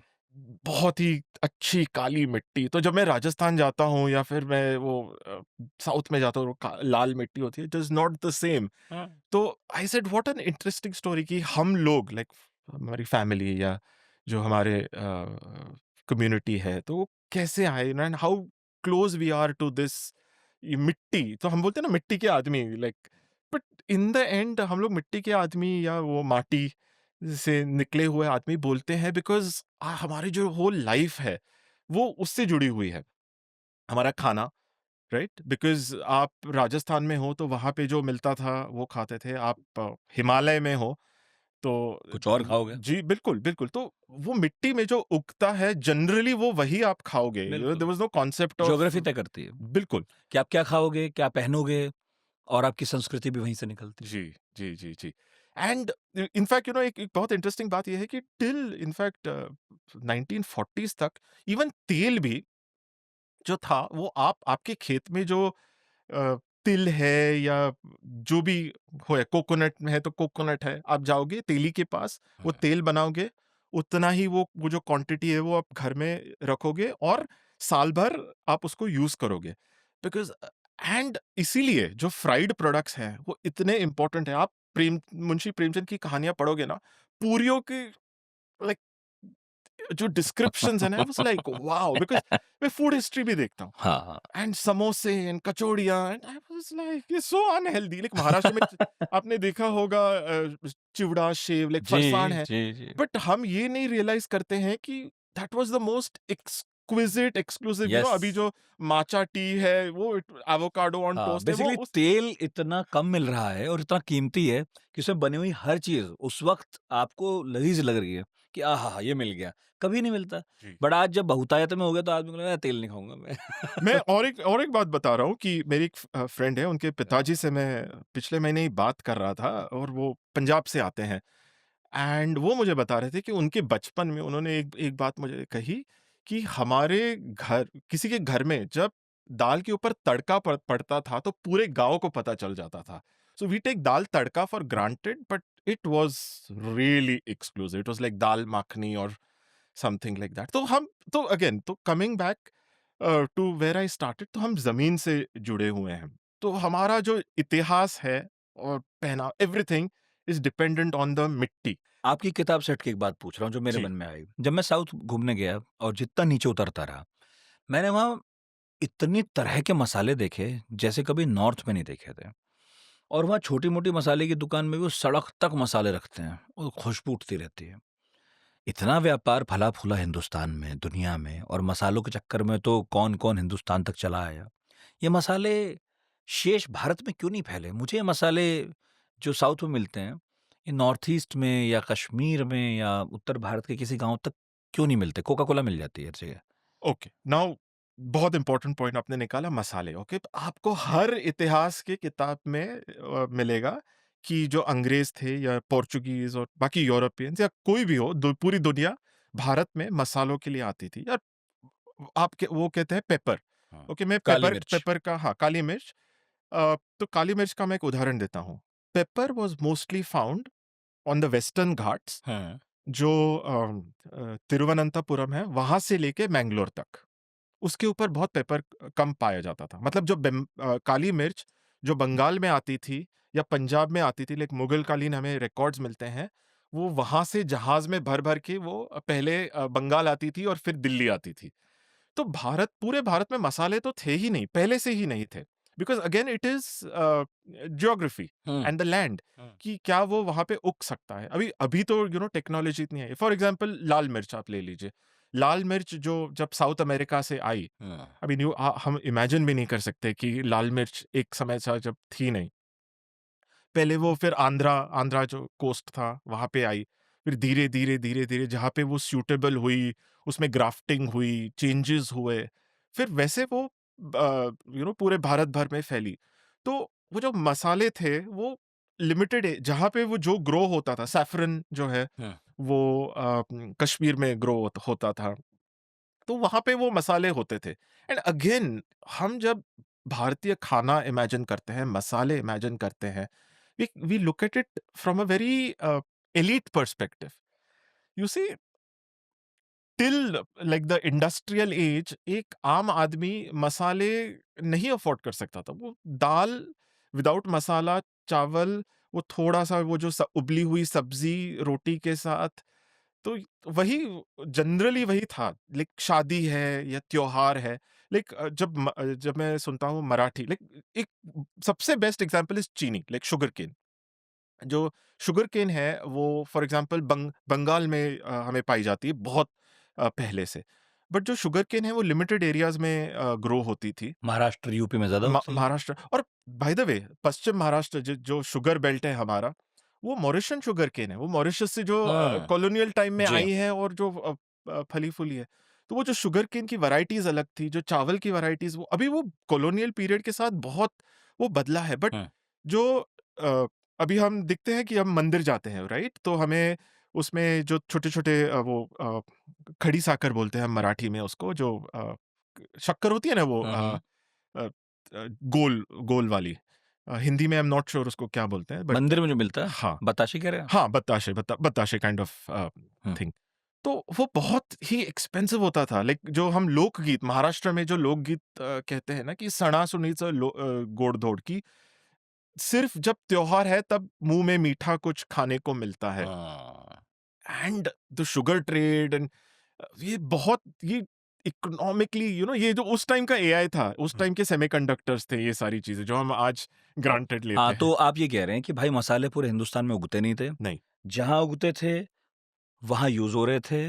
बाकी मुल्क के हिस्से में लोग उतने समृद्ध नहीं थे कि खरीद लेते और ना वहाँ उग सकते थे क्योंकि ज्योग्राफिकल कारण थे। जी। तो इसलिए मसाले हिंदुस्तान के होकर भी पूरे हिंदुस्तान में नहीं थे। अच्छा, कई बड़े शहरों के बसने की कहानी आपने बताई है और बहुत इंटरेस्टिंग भी है। मैं चाहूँगा उसमें से कुछ शहर, पुणे भी उनमें, थोड़ा आप बताइए लोगों को कि बसावट के पीछे की कहानी क्या है? ओके, मैं स्टार्ट करता हूँ अहमदाबाद से। ओके, हुँ, तो अहमदाबाद, अ, जैसे मैंने कहा कि ये काफी जो शहर है, आप बैलगाड़ी इकोनॉमी देख लीजिए। आप बैलगाड़ी से जा रहे हैं, तो एक गाँव कब बसता है? जनरली आप बैलगाड़ी से ट्रैवल कर रहे हैं, रात को आपको एक विलेज में आपको रुकना है। Over a period of time, बहुत समय के बाद काफ़ी व्यापारी एक गाँव में रात को रुक रहे हैं, तो वहाँ हुँ, पे धीरे-धीरे वहाँ की इकोनॉमी बढ़ रही है, और फिर it becomes a very important economic town. हुँ, अभी आप अहमदाबाद को देख लीजिए, तो उस समय नहीं, मैं बहुत पुराने समय में जा रहा हूँ, चालुक्यन सोलंकी टाइम्स थे, हुँ, तो हुँ। पाटन जो शहर हुआ करता था। गुजरात में हाँ, जो है गुजरात का जो पाटन। पाटन है, जी। वो मतलब इनफैक्ट दुनिया के सबसे अमीर और समृद्ध शहरों में से एक था। और उनका जो मेन पोर्ट था, तो वो था खंबाट, पाटन से तमिश। ज़्यादा बैरम खान को वहीं मरवाया था। जी। तो ये उससे पहले की बात है, जी, जब जी। चालुक्य राजा थे। और एक तो था इनफैक्ट खंबाट, और दूसरा था सोमनाथ, जो कहते हैं कि हाँ, प्रभास पाटन। तो अगर आप पाटन से निकलते थे, तो जो साबरमती नदी है उसके तट पे ये गाँव था, which was almost on midway between Khambat and Patan. हुँ, तो लोग वहाँ पे ठहरने लगे, और एक वो ट्रेडिंग टाउन बन गया। हुँ, फिर बाद में जब गुजरात की जब सल्तनत आई, तब जो गुजरात के सुल्तान थे, उन्होंने डिसाइड किया कि हम उसको कैपिटल बसाएँगे। बट उसका लॉजिक क्या था? फर्स्ट पानी है हुँ, साबरमती नदी का, हुँ, हुँ, बहुत फर्टाइल ज़मीन है उसकी, अगेन ब्लैक सॉइल जो काली मिट्टी होती है जिसमें कॉटन और वो जो सब सब होता है, एंड अगेन एक्सेस। आपको बाकी गुजरात में जाना है, एक्सेस है। आपको सिंध जाना है, तो हुँ, आपको वहाँ वहीं से जाना है। आपको बड़ौदा से महाराष्ट्र आना है, वहीं से जाना है। ईस्ट में आपको गोधरा से जाना है, तो गोधरा से आगे उज्जैन, फिर उत्तर में फिर से उदयपुर आ गया and hmm, all of that आ गया। उससे मुझे एक और बात याद आ गई कि गोधरा, लाइक जो गोधरा हम नाम सुनते हैं, जो गोधरा में जो ट्रेन थी या वो जो चल रही थी, but you look at the logic, Godhra was the most important trading town which connected Gujarat with central India and north India. तो वो जो हुँ। ट्रेन जो अयोध्या साबरमती एक्सप्रेस थी। जी जी, वो शायद अयोध्या जा रही थी, हुँ, तो वो ट्रेन वहीं से थी। सो गोधरा एंड उसके आगे शायद दाहोद, और फिर ऐसे करके तो वो वही एंशिएंट ट्रेड रूट है। और ऑलमोस्ट 1000 साल से जो गुजरात से उत्तर भारत के लिए और मालवा वही रास्ते हैं पुराने। वही वही पुराने रास्ते। आप हुँ, थोड़ा-सा एक ये कर लो ना, लाइक मुंबई-पुणे एक्सप्रेसवे देख लो। आप मुंबई-पुणे एक्सप्रेसवे जाओगे, आपको बौद्धकालीन गुफाएँ दिखाई देंगी सारी, कि आपको वो कार्ले है, लोनावला के पास है, कार्ले है, भाजा है, भेड़सा है, कितनी सारी आपको हुँ। गुफाएँ दिखने को। लेकिन मुंबई, नासिक आप जाओगे तो वहाँ पे भी गुफाएँ आपको मिलेंगी। बिकॉज़ यू सी जो पहाड़ है, हुँ, हुँ। तो वही आप एक लिमिटेड रास्ते से ही आप उन पहाड़ों पे जा सकते हो, आप कहीं से भी नहीं जा सकते। प्लस रोज़ नया रास्ता तो बना नहीं सकते। और आपकी गाड़ी भी जानी चाहिए, आपके एनिमल्स भी जाने चाहिए। हाँ, ऐसे नहीं कि आप ही चलो, बिकॉज़ वो सामान भी जाना है, तो इसलिए मतलब हज़ारों हज़ार साल से उस रास्ते का इस्तेमाल हो रहा है। हो रहा है। अब आप चाहे उसे कच्चा रखो, पक्का रख लो, सड़क बना लो, रेल बना लो, ज़्यादा मेहनत नहीं करनी पड़ेगी, उसी रास्ते पर कुछ ना कुछ बनाते रहो। मेरा सवाल था पुणे। जी। तो ओके, हुँ, पुणे भी एक बहुत इंटरेस्टिंग बात है कि हुँ, पुणे अगेन तो आप देखो कि जो दक्षिणापथ आता था, जो दक्षिणापथ जो मेन रोड था, जो उत्तर भारत से आता था डाउन डाउन, तो वो पहले जैसे अजंता, एलोरा, जी। संभाजी नगर और फिर नीचे कांची तक जाता था। कोस्ट से जो बंदरगाह हैं, जैसे कि सोपारा हो गया या बाकी जो बंदरगाह है, वैसे हुँ, वो फीडर, जैसे कैपिलरीज जो होते हैं, जो मेन लाइन को कनेक्ट करते हैं, वैसे हुँ, फीडर रूट्स हुआ करते थे। तो वैसे ही ये जो कल्याण, सोपारा है, वहाँ से आप घाट ऊपर चढ़े और फिर पुणे आ गया, पुणे के आगे फिर अलग-अलग, अलग-अलग वो बारामती हुँ, जो आता हुँ, है, हुँ, फिर पंढरपुर आता है, तो ये सारे जो फीडर रूट्स थे। और एक इंटरेस्टिंग बात ये है कि जुन्नर जो उत्तर में है, जहाँ पे शिवाजी महाराज का जन्म हुआ था, अ, वो शहर है, वो मेन एक शहर हुआ करता था, व्यापारी शहर। और सासवड़, जहाँ पे पेशवा बाजीराव का फैमिली मूल हुँ, वहाँ पे था। तो और पुणे जो था वो ऑलमोस्ट मिडवे पे था। अगेन मिडवे पॉइंट, आप रुको, पानी पियो, एनिमल्स को चारा करो, थोड़ा-सा ट्रेड करो। सो पुणे वाज़ लाइक दैट। और हुँ, फिर पेशवा बाजीराव ने उसे एक अपना डिसाइडेड कि वहाँ पे शनिवार वाड़ा बनाएँगे हुँ, और फिर आएँगे। और फिर जब राजा आए, तो फिर उनके साथ साहूकार आए, उनके साथ सरदार आए। फिर सरदार आए तो फिर वो again like a political economy of Delhi, जैसे मैंने कहा कि पॉलिटिकल इकोनॉमी ऑफ पुणे, कि आपको उनको कपड़े भी सप्लाई करने हैं, ज़ेवर भी सप्लाई करने हैं, बाकी कमोडिटीज़। फिर पोएट्स आते हैं, नाचने वाली आती है, गाने वाले आते हैं, विद्वान आते हैं। तो धीरे-धीरे, धीरे-धीरे करके वो शहर बढ़ता गया। हुँ, और पुणे का एक और इंटरेस्टिंग बात ये है कि उसके आगे जो भीमा नदी है, जो पुणे के आगे का रीजन है, उसको भीमथड़ी कहते हैं। हाँ, हाँ, तो भारत में ऐसे बहुत कम जगहें हैं, रोहिलखंड एक हो गया, जहाँ पे घोड़े आप होते हैं, मतलब जैसे कच्छ हो गया, तो बहुत कम जगह है। तो वहाँ पे भी जो भीमथड़ी हॉर्सेस हुआ करते थे, तो उसका वो भी महत्व था। हुँ, हुँ, तो इन सारे फैक्टर्स की वजह से, और अंग्रेज उनको अच्छा क्लाइमेट चाहिए था, तो जैसे बैंगलोर और पुणे हैं, तो वो हाई क्लाइमेट पे थे। तो even the British preferred Pune as a hmm. Like a summer retreat and all. तो जैसे वो पूरा फिर आगे आगे बढ़ता गया एंड वो सिटी इम्पोर्टेंट होती इनफैक्ट आप गई। बैंगलोर के बारे में भी कह रहे थे कि बैंगलोर भी कोई आज की बात नहीं है। हाँ, तो बैंगलोर का भी वही वही लॉजिक था एक्चुअली। सो बैंगलोर में अगर आप दक्षिण कर्नाटका में जो देखोगे, तो उसका एक अपना एक ओन डायनामिक्स है। हुँ, तुंगभद्रा के उत्तर में और तुंगभद्रा के दक्षिण में। तुंगभद्रा के उत्तर में आप देखिए बीजापुर हो गया, विजयनगर हो गया, ऐहोले, बादामी, बड़े-बड़े हुँ, साम्राज्य, बिल्कुल। और इन नदियों के ऊपर डिपेंडेंट, ओके? और तुंगभद्रा के नीचे जो क्षेत्र है, वहाँ पे टैंक्स होते थे। मतलब उसका जो एक टोपोग्राफी वो ऐसा है कि वो ऊपर-नीचे जैसे वो अंडुलेटिंग हिल्स है ना, तो वहाँ पे टैंक्स होते हैं। तो वहाँ का जो एक आइडिया होता था कि टैंक, फिर टैंक के पास आपका एक लोकल जो आपका जो मुखिया होगा, जैसे चौधरी, हुँ। उसके खेत होंगे और फिर वो गाँव समृद्ध होगा। तो it was like a lattice, like a network of small towns कि और फिर बेंगलुरु उसी के लिए बसा कि बेंगलुरु जो था वो बहुत जो विजयनगर साम्राज्य के समय में एक वहाँ के चीफ्टन हुआ करते थे केम्पे गौड़ा। हाँ। तो अभी हम गौड़ा बोलते हैं, ओके ना? हुँ। अभी आप कर्नाटका का अगर आप राजनीति देखो तो गौड़ा हो गए, हेगड़े हो गए। हाँ। बट जो गौड़ा थे वो दे वर लैंड ओनिंग वॉरियर्स, ओके। तो आपने वो जो तालाब है उसके ऊपर आपका कंट्रोल है, उसके बगल की जो सरप्लस जमीन है वो आपके पास है, एंड फिर वो शहर बसा। तो बैंगलोर वैसे बसा। और फिर जनरली जब टीपू सुल्तान आए, लाइक, और फिर बाकी उससे पहले वडियार थे, और फिर बाद में अंग्रेज आए, तो उसकी वजह से काफी लोगों ने फिर उसको प्रेफर करना शुरू किया। एंड बिकॉज उसकी जो अगेन घोड़े, लाइक पूना के साथ एक बहुत सिमिलर उसकी एक जो कहानी ये है कि जो बैंगलोर का एरिया है, तो कुनिगल स्टड फार्म जो कहा जाता है, तो हाँ। वहाँ पे भी घोड़ों के लिए एक बहुत इम्पोर्टेंट ये माना जाता था। और उस घोड़ों से मैं आपको ये बात बताना चाहता हूँ कि जैसे मैंने कहा बैलगाड़ी बहुत इम्पोर्टेंट थी, तो घोड़े बहुत इम्पोर्टेंट थे, राइट? और भारत में बहुत कम, मतलब भारत जो था वो घोड़ों के लिए मतलब इम्पोर्टेंट नहीं माना जाता था। तो बिल्कुल। जैसे हम कहते हैं कि दुनिया भर से सोना इधर आता था, बट इंडिया का बिगेस्ट इम्पोर्ट था घोड़े। Like it was just insane, like the number of horses which came into India, and घोड़े were like the Rafales of those times. एक अच्छा घोड़ा was worth its weight in gold. Like central Asia से घोड़े आते ना थे। हमें घोड़े चाहिए थे। जी, हुँ। बिकॉज़ आप घोड़े से एक एक वॉरियर है, उसको घोड़े से आप कंट्रोल कर सकते, लाइक आप दौड़ा के आप अपना अपना राज्य स्थापन कर सकते हो।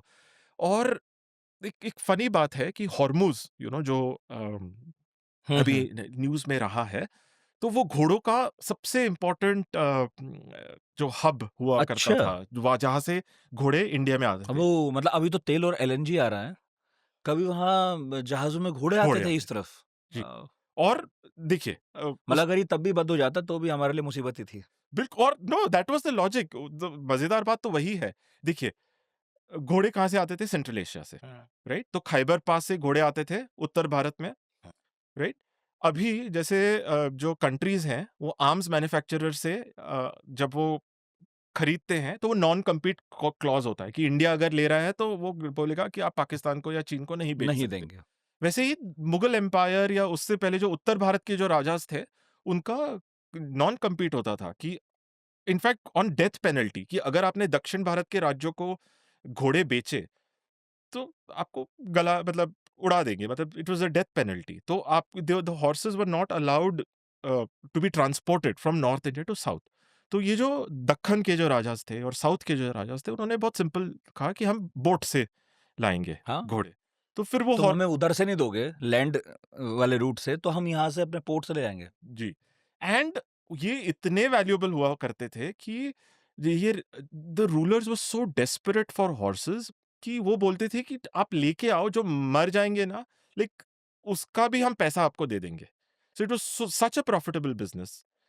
तो और ऐसे कई मुहावरे हैं जो मतलब मैंने कई लिखा है। हैव यू एवर थॉट घोड़े बेच के सो जाना? What does it mean? You make so हाँ, मच ऑफ वो प्रॉफिट। इतना स्ट्रेस है ना घोड़े लाने में कि न फाइनली जब आपने बेचे तो सो गए उसके बाद। No, it is so lucrative. Okay, it कि इज़ अब मैं निश्चिंत हूँ, मेरे घोड़े बिक मैंने गए, इतना पैसा आ पैसा बना गया। लिया है, इतना पैसा बना लिया है अब कि टेंशन नहीं लेनी। अभी मैं मेरा सेट हो गया, मतलब मेरी लॉटरी लग गई। अच्छा, तो मेरे वो राफ़ाएल बिक सोना गए। सेट होना है। वाह, वाह, वाह! मेरी मेरी आर्म्स बिक गए, मेरे आर्म का डील हो गया मेरा। तो मैं बहुत अमीर हो गया हूँ। सो घोड़े was there, so that is why things like Hormuz became important. That is why Khyber and the central Asian passes became important. तो इतिहास ना, अगेन किसी ने नहीं सोचा है कि घोड़ों का क्या था, लेकिन खिलजी, अलाउद्दीन खिलजी, हम सब बोलते हैं, पद्मावत में हाँ, दिखाया हाँ। है कि सब राज्य क्यों जीते उन्होंने, कैसे जीते उन्होंने, बट अगेन जो they had access to the best horses, वो लाइटनिंग रेड्स कर सकते थे, इसलिए शिवाजी महाराज हो, बाद में इवन पेशवा बाजीराव हो, उनकी जो बाजीराव मस्तानी की कहानी हो, उन्होंने जब उत्तर भारत में जो दौड़ लगाई, it was because of those horses की वो खिलजी कर पहला सकते। था जिसने घोड़ों का हिसाब रखना शुरू किया था। जी। दाग लगाया जाता था, खास तरह का कि ये घोड़ा है, तो रजिस्ट्रेशन करना शुरू किया था। आपने बेंगलुरु, पुणे के बारे में बताया। और भी जगह के बारे में पूछूँगा, लेकिन एक शहर है जिसकी आपने बात की है और कहा है कि वो मतलब जैसे दुनिया के बड़े पुराने शहर है रोम, रोम के बारे में खूब पढ़ाते हैं, खूब बताते हैं। लेकिन आपने लिखा है भारत में भी 1500 सीई में एक ऐसा शहर था जो रोम जितना ही बड़ा था, तो उतना ही इम्पोर्टेंट। और आज मैं पूछूँ तो शायद टॉप 10, 20, 30 शहरों में कोई नाम भी नहीं लेगा उसका। हम्पी, इसकी क्या कहानी? ओके, सो हम्पी का जो साम्राज्य है ना, again Hampi was very important because एक तो वो तुंगभद्रा वैली में है, फर्टाइल रीजन, और वहाँ के जो उसका जो लोकेशन है तुंगभद्रा, जैसे मैंने अभी आपको हाँ, कहा कि north of Tungabhadra and south of Tungabhadra, तो वो जो लोकेशन है वहाँ से ईस्ट कोस्ट भी पास में है, वेस्ट आप वेस्ट में गोवा के साथ भी वो कनेक्टेड है, उत्तर में आप दक्कन तक जा सकते हो, हुँ, और साउथ पूरा वहाँ तक कनेक्टेड है।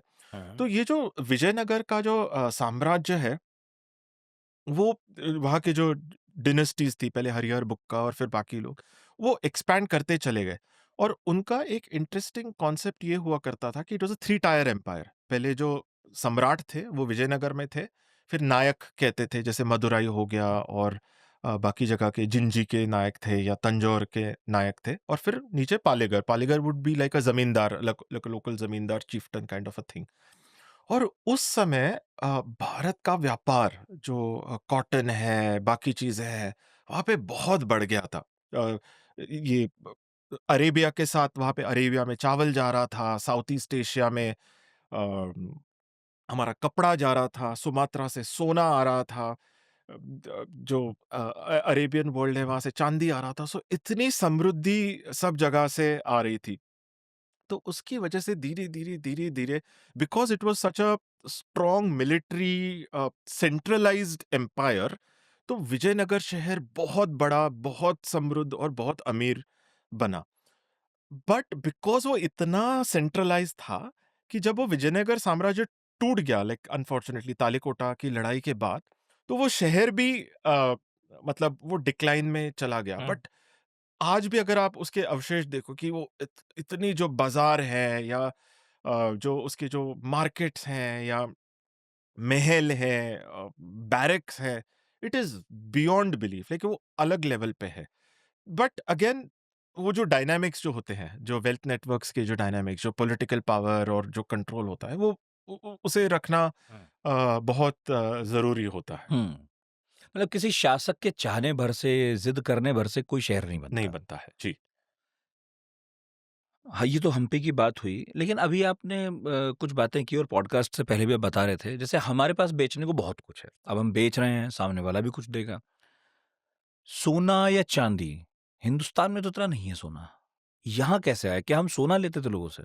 ओके, सो एक बहुत इंटरेस्टिंग बात, जब मैं ये वेल्थ नेटवर्क्स का रिसर्च कर रहा था, तो मुझे एक रियलाइज हुआ कि सोना और चांदी के डिपॉजिट्स हमारे पास इतने नहीं है। हुँ। लेकिन लोग काफी आर्ग्यू करते हैं, नहीं कोलार में सोना मिलता था, और ये राजस्थान में चांदी के माइंस थे, but it was very minuscule for the quantity that we needed. Hmm, like for example, आप जितना भी मॉडर्न टाइम्स, कॉलोनियल टाइम्स तक के जो रिकॉर्ड्स देखो, यहाँ पे इंडिया में जो सोना मिलता था, वो अलुवियल गोल्ड होता था, हुँ, लाइक कुमाऊं में मिलता था, या फॉर एग्जांपल दक्षिण भारत में मिलता था, कि आप नदी में वो सिफ्ट कर रहे हो छन्नी लेके, और उसमें से वो जो दाने निकल रहे हैं, उस समय वो हुँ। छान आपको के अलग कर रहे हो, वो छान, सोना थोड़ा-सा निकल आया। जी, बट वो आप वो इट वाज नॉट इनफ। हुँ, और उससे इनफैक्ट वो जो गोल्ड डस्ट होता है, उससे आप कॉइन्स और वो सब भी नहीं बना सकते, वो आप बुलियन से बनाते हो, वो इग्निट से बनाते हो।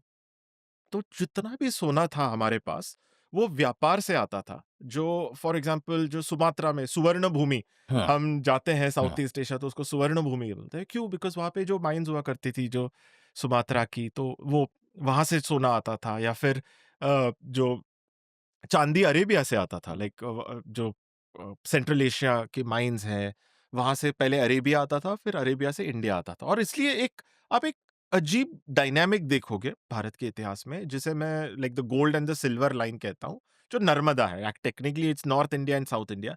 नॉर्थ इंडिया में चांदी ज़्यादा आई हाँ। और दक्षिण भारत में सोना ज़्यादा आया। अच्छा। एंड एक बात मैं कहना चाहूँगा, लाइक एक बात कि बिहार, ओके?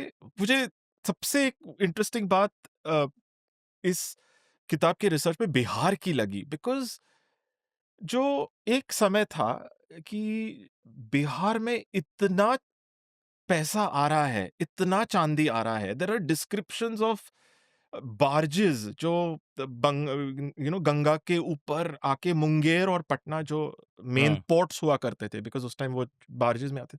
लाइक जहाज़ भर-भर के चांदी बिहार में आ रहा है। और जो डिस्क्रिप्शंस है बिहार की समृद्धि के, संपत्ति के, and the money coming into Bihar. So I really wonder where did it all go? Because there was silk था, ओपियम था, बाद में बहुत मतलब आई थिंक बिहार ज़्यादा समृद्ध था, because what we don't realise is कि उस समय पे जो बंगाल था वो काफ़ी जंगल भी था, जो बाद में अंग्रेज़ों ने काट के उसको हुँ। फिर बाद में वहाँ पे जो मतलब हिंदुस्तान पे इतना कुछ था और बदले में उसे कुछ चाहिए ही नहीं था। जी, सब कुछ तो था ही, जी। तो उसने सोना-चांदी माँगा। जी, बिल्कुल। और फिर वैसे वो ये जो सोना-चांदी आए, और अगर आप देखें कि चांदी का, okay, I will give you a good example of चांदी की, जितने भी मेन चांदी के जो सेंटर्स हैं, वो कहाँ पे है? कच्छ सिल्वर, हाँ। बंगाल सिल्वर, लखनऊ, कश्मीर। तो एक आप एक लाइन देख लीजिए कि बंगाल से लखनऊ, लखनऊ से कश्मीर, और फिर वहाँ और वो दूसरी साइड से राजस्थान सिल्वर और कच्छ सिल्वर। तो एक ऐसे ट्रायंगल जैसा हुँ। बन रहा है सिल्वर का। और दक्षिण भारत में तो सोना तो भरा ही पड़ा था, अनबिलीवेबल क्वांटिटी का। दक्षिण के मंदिरों में जब मैं गया, तो मुझे पता चला और पहले भी पता था वैसे तो न्यूज़ चैनल्स में रोज़ चलता था, जैसे पद्मनाभ स्वामी मंदिर है। वहाँ पर खजाना ही खजाना निकल रहा है साहब। पता लगा वहाँ 7 दरवाज़े हैं और सोना-चांदी है, निकलता ही जा रहा है, खत्म ही होने का नाम नहीं लेता है। तिरुपति के बारे में हम सब जानते हैं, वहाँ तो बेशुमार पैसा और आज से नहीं है, अंग्रेज़ों के वक़्त से चला आ रहा है। ये क्या कारण है कि उत्तर भारत में फिर भी मंदिरों में उतनी समृद्धि दिखती नहीं, उतना वैभव नहीं दिखता।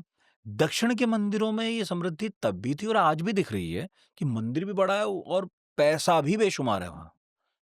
यू सी, क्या हो गया पता है? एक समय था जो प्री सल्तनत टाइम पे था, कि जो उत्तर के और दक्षिण के मंदिर जो थे वो इक्वली बड़े थे।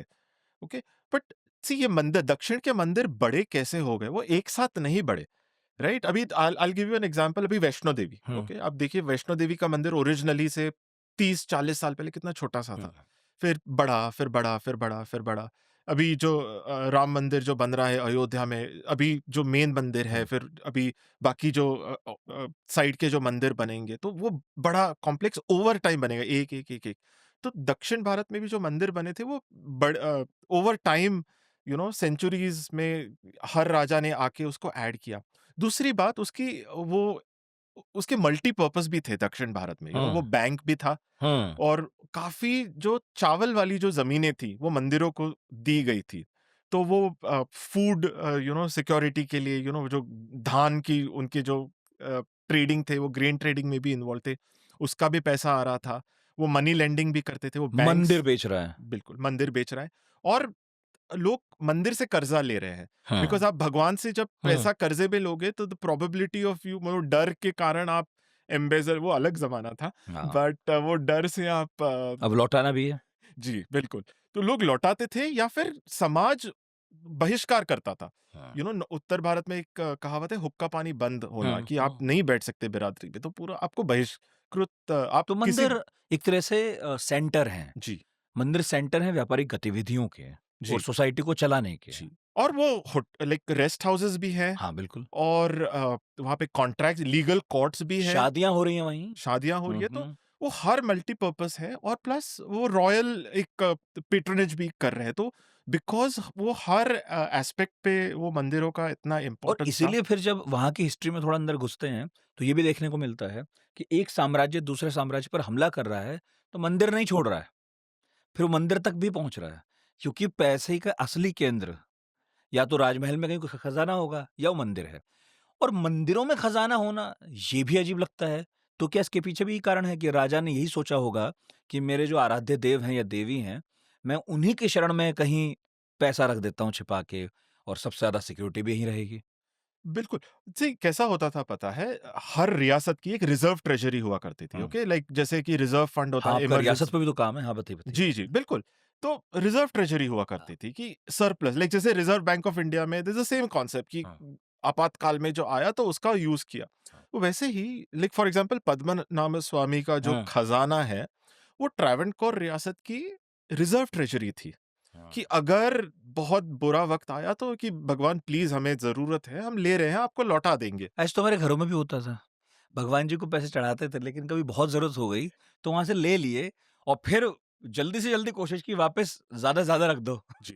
और मंदिरों को लूटा जाता था, डेफ़िनेटली लूटा जाता हाँ, था। जब वॉर होता था तो लूटा जाता था, ओनली थिंग इज़ तोड़ा नहीं जाता था। हुँ, तो एक एक सटल एक लाइन है जो अभी के डिबेट्स में लोग हुँ। भूल जाते हैं कि जनरली वो डेसेक्रेशन नहीं होता था but they would be looted. मंदिर लूटे जा रहे हैं, जी, लेकिन देवी-देवताओं की मूर्तियाँ जो हैं, हाँ। उनका सम्मान है। ओके और एक और बात मैं आपको इंटरेस्टिंग बताता हूँ कि लूट ओके हाँ, मैंने काफ़ी अकाउंट्स देखे हैं लाइक फॉर एग्जांपल इवन जब मराठा टाइम्स के कि लूट कैसे होती थी हमें लगता है जो हम ना फिल्मों से बहुत प्रभावित है हाँ, कि कैसे आ रहे हैं मार रहे हैं और हवेली में आके घुस के काट पाट रहे ऐसा नहीं होता था एक सिस्टम बनाता था एक आर्मी ने एक सिटी को कैप्चर किया हाँ, तो जितने भी साहूकार हैं, अमीर साहूकार और जो लीडर्स हैं, तो अ, मराठी में एक शब्द आता है चौकी बसाना कि रेड होता था। जैसे इनकम टैक्स के रेड नहीं होते थे हुँ, पहले, हाँ, कि आपके घर पे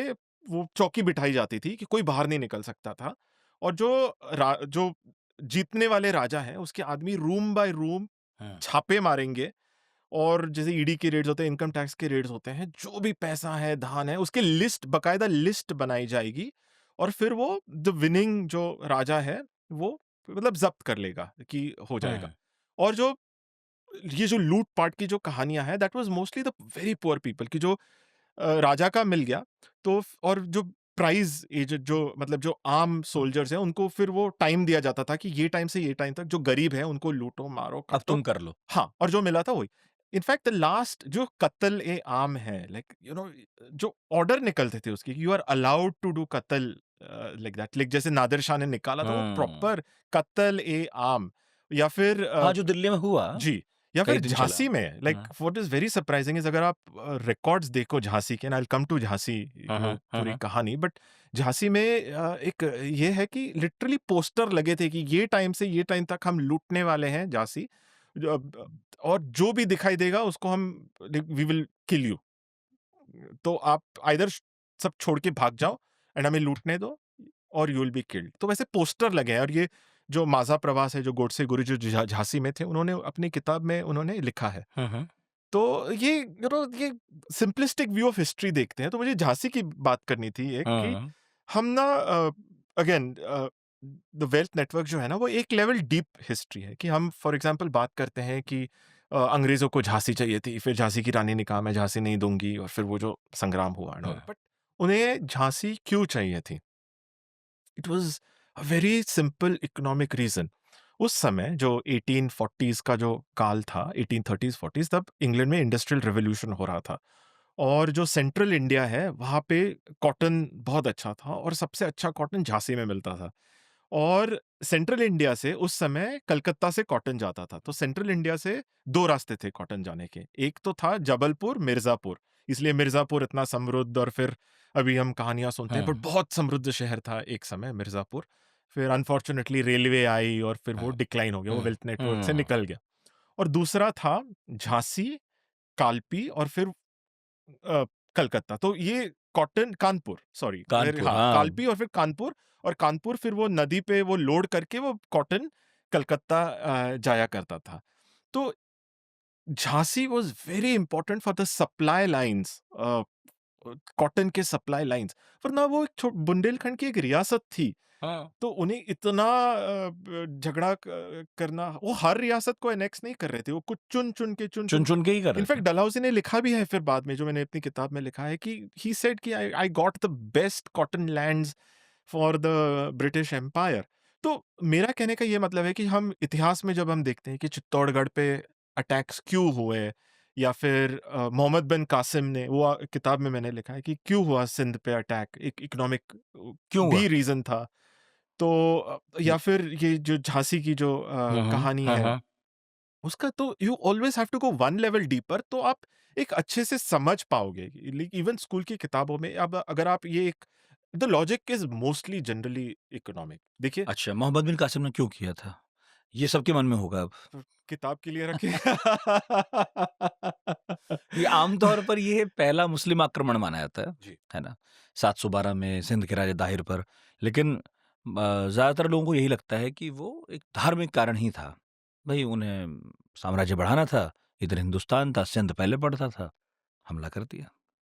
बट जो ओके सो संक्षिप्त में बताता हूँ, डिटेल तो किताब में है, तो हाँ, किताब तो जिनको किताब में डिटेल में आपके लेना। बहुत सारे किस्से हैं, आपने जी जी बहुत जी। छोड़ दिए हैं। आह, तो नहीं, एक्चुअली देखिए, आप हॉर्मुज से आगे अगर जब आपकी नाव आती है हुँ, तो क्या आता है? हुँ। सिंध आता है। पहले तो वही आया। सिंध हाँ, आता है, बिल्कुल। यस।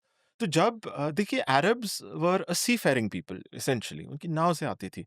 तो अगर वो सिंध को, अगर उनको एम्पायर एक्सपैंड करना होता था, तो दे वांटेड सिंध बिकॉज़ वहाँ से वो उनकी जो जहाज़ है, फिर वो बाकी बाकी साउथ ईस्ट एशिया जा रहे हैं। हुँ, फिर हुँ। बाद में उनकी जो जहाज़ों के कारण साउथ ईस्ट एशिया में गया।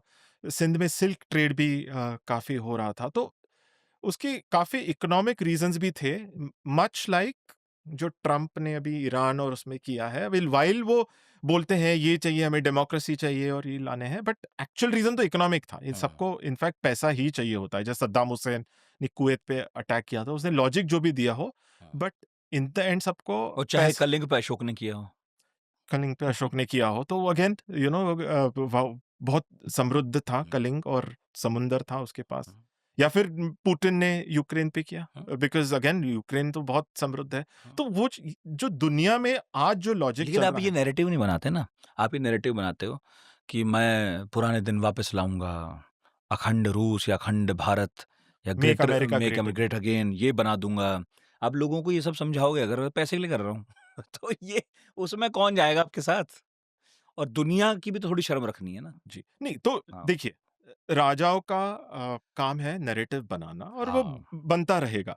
बट जैसे हमारे पॉडकास्ट का नाम है पढ़ाकू, तो पढ़ाकू लोगों का काम है एक लेवल नीचे जाना यस, और समझना कि ठीक है, ये कह रहा है ये कि मैं धर्म के लिए कर रहा हूँ, या फिर मैं इसके लिए कर रहा हूँ, मैं लोकतंत्र के देश लिए कर रहा हूँ, लोकतंत्र के लिए कर रहा हूँ। मानवाधिकार के लिए कर रहा हूँ उसी के देश के। जी। बट उसके नीचे अंडरलाइन क्या है? हाँ, और अभी नेक्स्ट वॉर होगा अगेन, वो वेल्थ नेटवर्क का ही जो कुछ भी होगा, वो शायद ताइवान, कोरिया, मैं स्ट्रेट बोलने ही वाला था। द साउथ चाइना हाँ, सी। तो किसी को लगेगा चीन क्यों कर रहा था ईरान पर हमला? क्योंकि वो उसी का पार्ट था कभी। लेकिन उसको बहुत इंटरेस्ट नहीं होगा ऐसे पार्ट्स में जहाँ कुछ हो ही नहीं रहा है। चीन के पार्ट बहुत हिस्से रहे होंगे, जो अब उसके नहीं होंगे, पर कौन वहाँ पैसा लगाएगा, कौन ऊर्जा लगाएगा? पर जहाँ कुछ हो रहा है, उसकी याद पहले आएगी। जी, semiconductors, this war of semiconductors, chips. अब हुँ, सबको ये सारी चीज़ें, निकोबार सबको अभी याद आ गया है, अभी किसी को सब भूल गए थे निकोबार को। तो again it is the same logic. तो होल लॉजिक इज़ कि आप अगर इतिहास को अलग नज़रिए से देखें ना, हुँ, हुँ। आपको दुनिया, नैरेटिव्स, लोग आपको चीज़ें बताएँगे, बट आप खुद के लिए सोच सकते हैं। दैट इज़ द लेकिन हैदराबाद में इतना पैसा कहाँ से आया? मैं बहुत सारी कहानियों में पढ़ता हूँ कि हैदराबाद सबसे अमीर रियासत थी। मतलब हिंदुस्तान छोड़िए मतलब दुनिया में कंपैरिज़न हो रहा है कि बहुत सारे मुल्कों पे इतना पैसा नहीं है, इतना हैदराबाद पर था। Okay. So a, apart from this research, मैंने निज़ाम के एक्चुअल अ, पेपर्स देखे हैं, लाइक डॉक्यूमेंट्स जो भारत सरकार का correspondents and all. It is unbelievable. Like मैं इमेजिन, मतलब वो इमेजिन भी नहीं कर सकता। Like he was the uh, Elon Musk ही बोलूँ मैं, दूसरे नाम नहीं लूँगा, but of of those times, because जो डिफरेंस था निज़ाम और से दूसरे नंबर पर थे से सिंधिया थे या बड़ौदा था, तो कंपैरिज़न ही नहीं है। लाइक मतलब 1 और 2, 3 में बहुत फ़र्क है। हाँ, because I will tell you, मैंने एक्चुअल रिकॉर्ड्स, टैक्स रिकॉर्ड्स और वो रिकॉर्ड्स देखे हैं 1947 के। जो तीसरी like second, third and fourth जो रियासत थी, उनकी संपत्ति थी 15 करोड़ रुपए ऑफ दैट वैल्यू। निज़ाम की संपत्ति थी 140 करोड़ ऑफ दैट वैल्यू। तो 15 करोड़ किधर है और 140 करोड़ किधर है?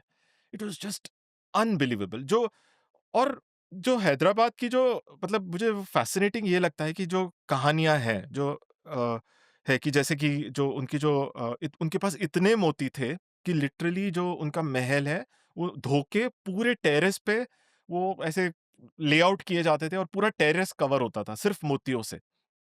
या फिर जो जेकब डायमंड है, जो लिटरली जो एक्चुअली शू में एक मिला था, जो ऐसे ही वो पेपर वेट की तरह यूज़ किया करते थे हुँ, हुँ, हुँ, हुँ। उस्मान अली खान के पिता। हीरे को। और वो भूल गए थे और एक दिन वो उनके कमरे में ऐसे ही मिल गया। जो क्रेज़ी स्टोरीज़ है, बट दीज़ क्रेज़ी पर स्टोरीज़ हैव सच है। Been validated by official documentation in the National Archives of India. और ये जो अगेन ये पैसा आया, एक बहुत इंटरेस्टिंग बात ये है, लोगों को ये रियलाइज़ नहीं होता है, अगेन वेल्थ नेटवर्क्स, अ, उनके पास बहुत ज़मीनें थी हैदराबाद निज़ाम की। और जो हैदराबाद सिटी का जो कस्टम रेवेन्यू था, वो सारा निज़ाम के जो सरफ़े ख़ास है, जो प्राइवेट अकाउंट में जाता था। तो in the modern times specially ये जो बहुत पैसा है, वो आखिरी 2 निज़ाम के वक़्त ही आया था। पर वो आ कैसे रहा था? मेरा सवाल ये है।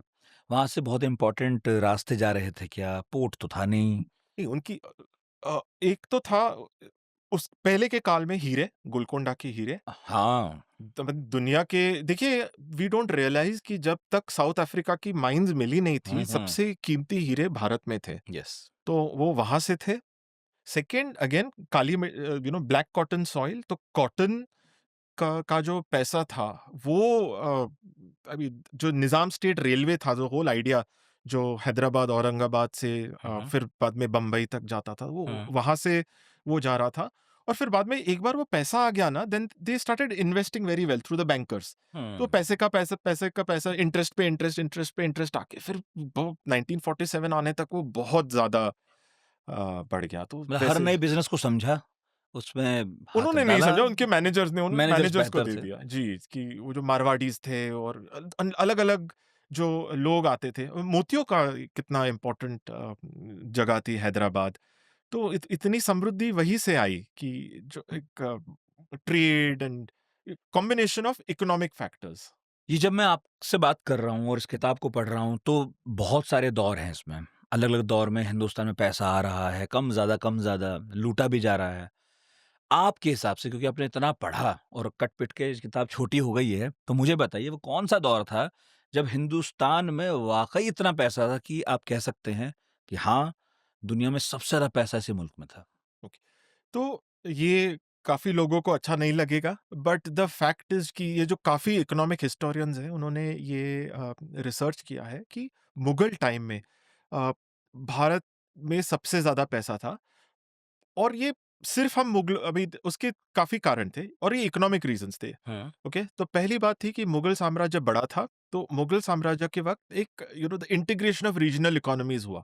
तो बंगाल और गुजरात और दक्कन सब सब उनके एक साथ अधीन आ आ गए। गए। जी। हुँ। दूसरा काम जो पहले शेरशाह सूरी ने किया था, फिर उसके बाद अकबर ने भी और जहांगीर ने भी काफ़ी किया कि उन्होंने रास्ते बहुत अच्छे बनाए। रास्ते सड़कें। थे, हुँ। सराई थी एंड ऑल। और उसी टाइम पे क्या हो गया कि जो जो सफ़ाविद्स थे ईरान के, उन्होंने उससे भी बेहतर रास्ते बनाए। लेकिन मुझे हमेशा लगता था कि अरे यहाँ से इंडिया से अफ़गानिस्तान जाते थे, ईरान रास्ते से जाते थे, तो डर नहीं लगता होगा। बट मैंने रिकॉर्ड्स रखा कि जैसे ही इंडिया के बॉर्डर्स क्रॉस करते थे, they would be even happier because वहाँ पे सिक्योरिटी और रास्ते और ज़्यादा बेहतर थे उस समय पे। तो एक इंटीग्रेशन ऑफ एक इंटीग्रेटेड इंफ्रास्ट्रक्चर हो गया। उसी वक़्त तो एक ये हो गया, उसी वक़्त जो यूरोप है, उसमें भारत की जो कॉटन है, जो से ढाके का मलमल हो गया, गुजरात के जो अलग-अलग जो पाटन पटोला हो गए, दक्कन का जो कॉटन हो गया, उसकी डिमांड बहुत बढ़ गई। फिर बाद में बंगाल का सिल्क हो गया, उसकी डिमांड बढ़ गई। और this was also the age of gun powder. हाँ, and and what is one of the most important components of gun powder? Saltpetre. Saltpetre कहाँ है? बिहार में, पटना में। तो दुनिया का सारा पैसा, सोना, चांदी, हीरे जवाहरात सब बिहार में आ रहा है, और बंगाल में आ रहा है, गुजरात में आ रहा है। तो बहुत ही समृद्ध था। आई मीन ऑब्वियसली लोग कहेंगे कि लूट भी हुई मुगलों के दौर में एंड ऑल, मैं उसको नकारता नहीं हूँ, but overall the economic management during in the Mughal empire was very good. Plus यहाँ से जहा उस टाइम पे also what had happened was कि जो साउथ अमेरिकन गोल्ड मतलब और सिल्वर माइंस है वो भी डिस्कवर हो गई थी। तो उसके बाद धीरे-धीरे वो पैसा, इसके ऊपर काफ़ी एकेडमिक पेपर्स भी लिखे गए हैं कि वो सारा चाँदी पहले यूरोप, और फिर यूरोप को इंडिया से चीज़ें चाहिए थी, तो यूरोप से इंडिया आ रहा था। तो इतना, एक तो दुनिया में ज़्यादा सोना और चाँदी था, और लोगों को इंडिया से चीज़ें चाहिए थी। तो मैं फुल क्रेडिट मुगल शासकों को नहीं दूँगा, मतलब उसमें व्यापारी भी थे इंडिया के, और बाकी हाँ, मतलब उनके सूबेदार, दौर में स्थितियाँ उनके परिस्थितियाँ दौर में। ऐसी बनती चली गईं जी, कि पैसे का फ्लो बढ़ गया। और ये तो समझ में आ ही रहा है, जो मुगलों के दौर में इमारतें बनती गई हैं। पहले हुमायूँ का मकबरा है, फिर 1-2 पीढ़ी के बाद ताजमहल बन जाता है। तो वो बिना पैसे के तो संभव है नहीं। जी, पैसा आया ही होगा, समृद्ध रहे ही होंगे, तब इतने बाग, बगीचे, वरना खर्च कैसे करते? पैसा था। मुझे आपसे बात करते हुए याद आया कि हाँ, उस वक़्त सफ़ाविद भी थे एक तो बहुत इम्पोर्टेंट। दूसरा उस्मानिया साम्राज्य था। वो थे तो बड़े, लेकिन पैसा उतना नहीं था। तो एक ईर्ष्या का बहुत बड़ा कारण ये भी रहता था कि हमारी भाई-बंधु थे, इस्लामी साम्राज्य है, लेकिन इनके पास पैसा बहुत है। तो ऑब्वियसली हिंदुस्तान का पैसा, मुगलों का पैसा, अलग तो दोनों को आप नहीं कर सकते उस वक़्त। बट येस, इससे तो मैं भी थोड़ा बहुत सहमत हूँ, और ये गोल्डन पीरियड कहा जाता है इसे। तो गुप्त साम्राज्य को भी कहा जाता है कि उस वक़्त हिंदुस्तान में बहुत पैसा था। और मुझे नहीं पता, मतलब उस पर भी ठीक-ठाक रिसर्च के बाद एक अच्छी किताब लिखनी चाहिए। और दूसरा शायद मुगल, अकबर का काल ख़ासकर। जी। और गुप्त साम्राज्य का एक बहुत इंटरेस्टिंग बात ये है कि इकोनॉमिकली उसके पे रिसर्च हुआ ही नहीं है। मतलब हुँ, मैं भी जब ये किताब में लिख रहा था, तो जो गुप्त साम्राज्य के जितने भी हमें बिल्डिंग्स इतनी नहीं है। फॉर हुँ, एग्जांपल अभी विदिशा में जो उदयगिरी है, या कुछ थोड़े थोड़े मंदिर, वो छोड़ के हमें हमारे पास रिमेन्स नहीं है। बट जो सोने की जो कॉइन्स है वो इतने हैं। तो वो कितना समृद्ध रहा होगा। बट वो एक बहुत स्ट्रेंज काल था, बिकॉज़ क्या वो डी-अर्बनाइज़ेशन हो रहा था, या क्या वो एग्रीकल्चर से पैसा निकल रहा था? गुप्त काल एक, सच में एक गुप्त काल है, इकोनॉमिक हिस्ट्री के हिसाब से। और मैं चाहता हूँ कि कोई उस पे इकोनॉमिकली रिसर्च करे कि एग्ज़ैक्टली हो क्या रहा था, बिकॉज़ हमें समृद्धि दिखती है, बट जो बाकी समय में, मतलब इवन जो बाकी राजाओं के वक़्त या मौर्य काल के वक़्त ट्रेड, या ट्रेड नेटवर्क्स जितने दिखते हैं उतने नहीं दिखते। जो हुँ। कुषाण जो या वेस्टर्न शात्रप्स के वक़्त जहाँ हमें दिखता है उसमें क्लैरिटी इतनी आती है। क्लैरिटी है, बट आपने 5 साल रिसर्च किया, है ना? बहुत सारे एविडेंस जुटाए, खूब पढ़ा आपने, आर्गुमेंट्स भी बहुत सारे आए होंगे, और फिर आपकी जो किताब है उसका इंट्रोडक्शन लिखा है देवदत्त पटनायक ने। देवदत्त पटनायक को जब आप सेंट्रल आइडिया समझा रहे थे, मैं पढ़ रहा था, तो उन्होंने सवाल किया कि अगर पैसे के रास्ते से चलकर इतिहास निकला है, तो खजुराहो के मंदिर जो इतने भव्य हैं, वो क्यों अबैंडन हैं? वहाँ क्या हुआ? उसका क्या जवाब है? तो एक्चुअली मेरी और देवदत्त जी की एक्चुअली ये किताब की आइडिया उसी से आई कि हम ऐसे ही बात कर रहे थे, वो मेरे मित्र हैं, और तो हम अलग-अलग विषयों पे बात कर रहे थे, और उन्होंने ये खजुराहो पे कहा, तो he was like, why was it abandoned and all? I said, no, it just fell off the networks, I mean the patronage just shifted, and suddenly then इस ये आइडिया है कि हाँ, कि ये जो सिटीज़ हैं, जो राइज़ एंड फॉल होता है, वो इन नेटवर्क से होता है, जो उन्हें भी लगा, मुझे भी लगा। और फिर बिकॉज़ अगर आप देखें तो खजुराहो जो है वो बुंदेलखंड हाँ, में है, और उसके उत्तर में है these fertile regions of Yamuna, और यमुना से आप आते हो तो कालिंजर, कालिंजर का किला, और उसकी आप मोहम्मद गज़नवी के वक़्त भी आप डिस्क्रिप्शन देखो, इतना अमीर किला। मुझे तब समझ में नहीं आया कि कालिंजर का महत्व क्या था? But then it made logic कि आप trade route it is defending the access to Bundelkhand and later Malwa and the wealth of Central India. तो वो रास्ता वहाँ था, तो इसलिए खजुराहो और फिर देखिए बुंदेलखंड की इतनी अच्छी जमीन नहीं है। बाद में जब कॉटन आया और बुंदेल राजाओं के वक्त आया, बट उस समय चंदेल राजाओं के वक्त इतना एग्रीकल्चर बड़ा नहीं था, वहाँ की रेनफॉल भी इतनी नहीं होती है, टैंक इरिगेशन होती है, तो ये मंदिर बनाने की इतनी समृद्धि कैसे आती है? तो वहाँ पे वो हुँ। उनका रिलीजियस कैपिटल था। और अगेन ये मुझे it was a eureka moment for me कि ऐहोले बादामी ऐहोले, हम चालुक्य मंदिर बोलते हैं, होयसाला मंदिर बोलते हैं या चंडेल मंदिर बोलते हैं। ये उस समय, उस काल में बनाए हुए मंदिर हैं, उस राजा ने नहीं बनाए हैं। किसी व्यापारी ने बनाए, हुँ, कुछ सामंत ने बनाए, बिल्कुल, कुछ कुछ मठ ने बनाए। बिल्कुल। दैट वाज़ लाइक अरे really this is so interesting. तो सामंतों के पास पैसा था, जो व्यापारी है उनके पास पैसा हुँ। था, मठाधीश थे, उनके पास पैसा था। तो जो कॉमन एलीट है, उनके पास पैसा था और उन्होंने मंदिर बनाए, सिर्फ राजा ने नहीं बनाए। हाँ। राजा ने 1-2 मंदिर बनाए होंगे या 5-10 हुँ, मंदिर हुँ। बनाए होंगे, द मेन टेम्पल्स। ऐसे मुझे कई सारे शहर हैरान करते हैं। जैसे मैं जब इतिहास पढ़ता हूँ, मुझे कन्नौज का ज़िक्र बार-बार मिलता है।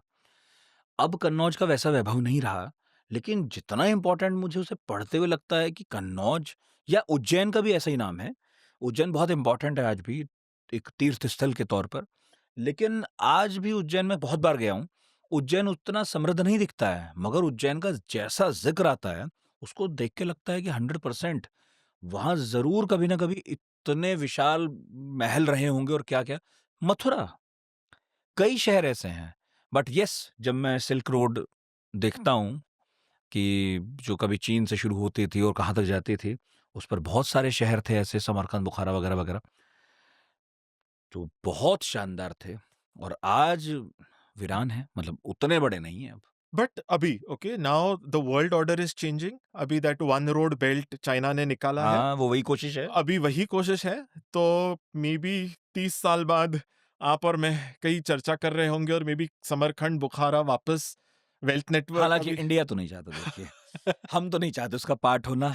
हमें पता है कि अब वो केवल एक जैसे प्राचीन काल में हुआ होगा कि एक नैसर्गिक रास्ता बन गया कि ठीक है, व्यापारी उधर से इधर आते-जाते रहे, लेकिन अब वो नहीं है। अब उसके पीछे जियोपॉलिटिकल गेम है। तो अब हमारी बहुत सारी शुभकामनाएँ तो नहीं है उस रास्ते के नहीं, साथ। बट जैसे इतिहास में देखा है, इट इज़ हुँ, मुझे ये शब्द बहुत पसंद है, काल चक्र। हुँ। चक्र ये होता तो है। हुँ, तो राइज़ एंड फॉल, एक बार एक समय बिहार बहुत अमीर था, फिर डाउन हो गया, अब फिर से अमीर हो जाएगा। एक समय महाराष्ट्र बहुत गरीब था, अभी जो आप डिस्क्रिप्शंस देखते हो एक काल के वेस्टर्न महाराष्ट्र के, पुणे, नासिक, सांगली, सातारा, बहुत पैसा। बहुत बुरा हाल था, फिर हाँ, संपत्ति आ बिल्कुल। गई। तो अभी छत्तीसगढ़ में एक संपत्ति और वैभव आ रहा है, तो ये साइकिल्स चलते हुँ। रहते हैं। तो ये इवन ये जो सेंट्रल एशिया शहरों का के साथ साइकिल होता है ऐसा? शहरों के साथ भी होता हो रहा है? है। अब दिल्ली देख लीजिए, Delhi is a very good Delhi अपवाद है। जी। दिल्ली में 7-8 बार बसावट हुई है और आपने कारण बता ही दिया कि भाई दिल्ली पड़ता ऐसी जगह है। मगर आपने इतना पढ़ा, मेरा आखिरी सवाल है, क्या कोई शहर आपको लगता है जिसने अपना वैभव बहुत था उसका फिर उसने खो दिया और फिर पा लिया? एक शहर नहीं है, आई आई थिंक हर हर शहर का वही कहानी है। देखिए महाराष्ट्र, ओके, अगर आप देखिए सुपारा, कल्याण, फिर माहिम, महिकावती और फिर British Bombay, but actually it is the Mumbai metropolitan region, हाँ। NCR, Bangalore, greater Bangalore region, in the end these are the regions, Lahore, Karachi. आप कराची देखिए, हुँ, एक हुँ। वेरी सिंपल एग्जांपल, एक रोमन टाइम से अभी तक वो कराची का ग्रेटर कराची रीजन जो भी होगा, वहीं पे वो समृद्धि है। हुँ, तो उस रीजन में समृद्धि जनरली रहती ही है। पर ये जो साइकिल्स आते हैं कि चलो तेल आ गया, जैसे दुबई है, आई मीन लेट्स सी जो दुबई का क्या होता है आगे। But some of the cities like Cochin देखिए, मैंगलोर देखिए, हजार हजार साल, मदुराई देखिए, हुँ, हुँ। अभी Varanasi, Ayodhya, I think Ayodhya is very interesting हाँ, बिकॉज वाक़ई साकेत, जैसे महाजनपद के टाइम पे साकेत साकेत था। था और बीच में डाउन हो गया था। और again this whole connection between religion and patronage and religion and trade, okay. तो अभी जैसे फॉर एग्जांपल अयोध्या और उज्जैन बीच में बहुत चले गए थे वेल्थ नेटवर्क से, फिर अभी जैसे ही समृद्धि आ रही है, मंदिरों की समृद्धि, महाकाल की समृद्धि आ रही है, हुँ। या ये तो जो व्यापारी उस तरफ भाग रहे हैं।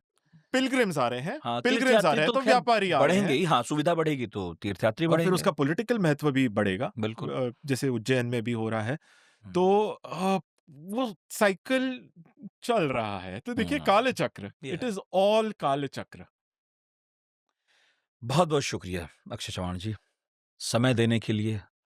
और सच में आपने जो बताया कि आपने तो लाखों लाख शब्द खर्च किए थे, लेकिन पेंगुइन ने काट-छाँट के एक किताब बनाई है, द वेल्थ नेटवर्क्स। और जैसा मैं हमेशा कहता हूँ, किताब इंटरेस्टिंग है इसलिए इसे हिंदी में तो आना ही चाहिए। बहुत सारे लोग हैं जो अंग्रेज़ी में नहीं पढ़ेंगे इतनी मोटी किताब। हिंदी में होगी तो थोड़ा आसान हो जाता है। लेकिन इस बात से कोई फ़र्क नहीं पड़ता कि हिंदी में, अंग्रेज़ी में, क्योंकि किताब बहुत सरलता से लिखी गई है और कहानियों से भरपूर है। कहानी प्रधान देश हैं हम।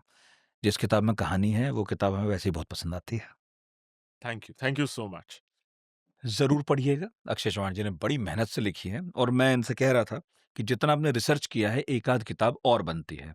तो द वेल्थ नेटवर्क्स खरीदिएगा, पढ़िएगा, अगली किताब का इंतज़ार करेंगे, फिर बुलाएँगे आपको। नए नवेले स्टूडियो में आए आप हमारे, इतना समय निकाल के इसके लिए शुक्रिया। देखिए, कितनी मेहनत हुई है। नोट्स बनाए पूरे। Thank you so much. आप पढ़ाकू हैं और ऐसे ही पढ़ते रहिए। हमें, हमारे देश को पढ़ाकू लोगों की बहुत ज़रूरत है, आप जैसे, और आप लिखते और रहिए। आप जैसे। बहुत-बहुत शुक्रिया आपका भी इतने धैर्य से देखने सुनने के लिए। इस एपिसोड के बारे में जो कुछ कहना है, कमेंट बॉक्स खुला है, प्लीज़ लिखिएगा ज़रूर। सारे कमेंट्स पढ़ते हैं हम, तारीफ़, गालियाँ, जो कुछ भी। बहुत-बहुत शुक्रिया।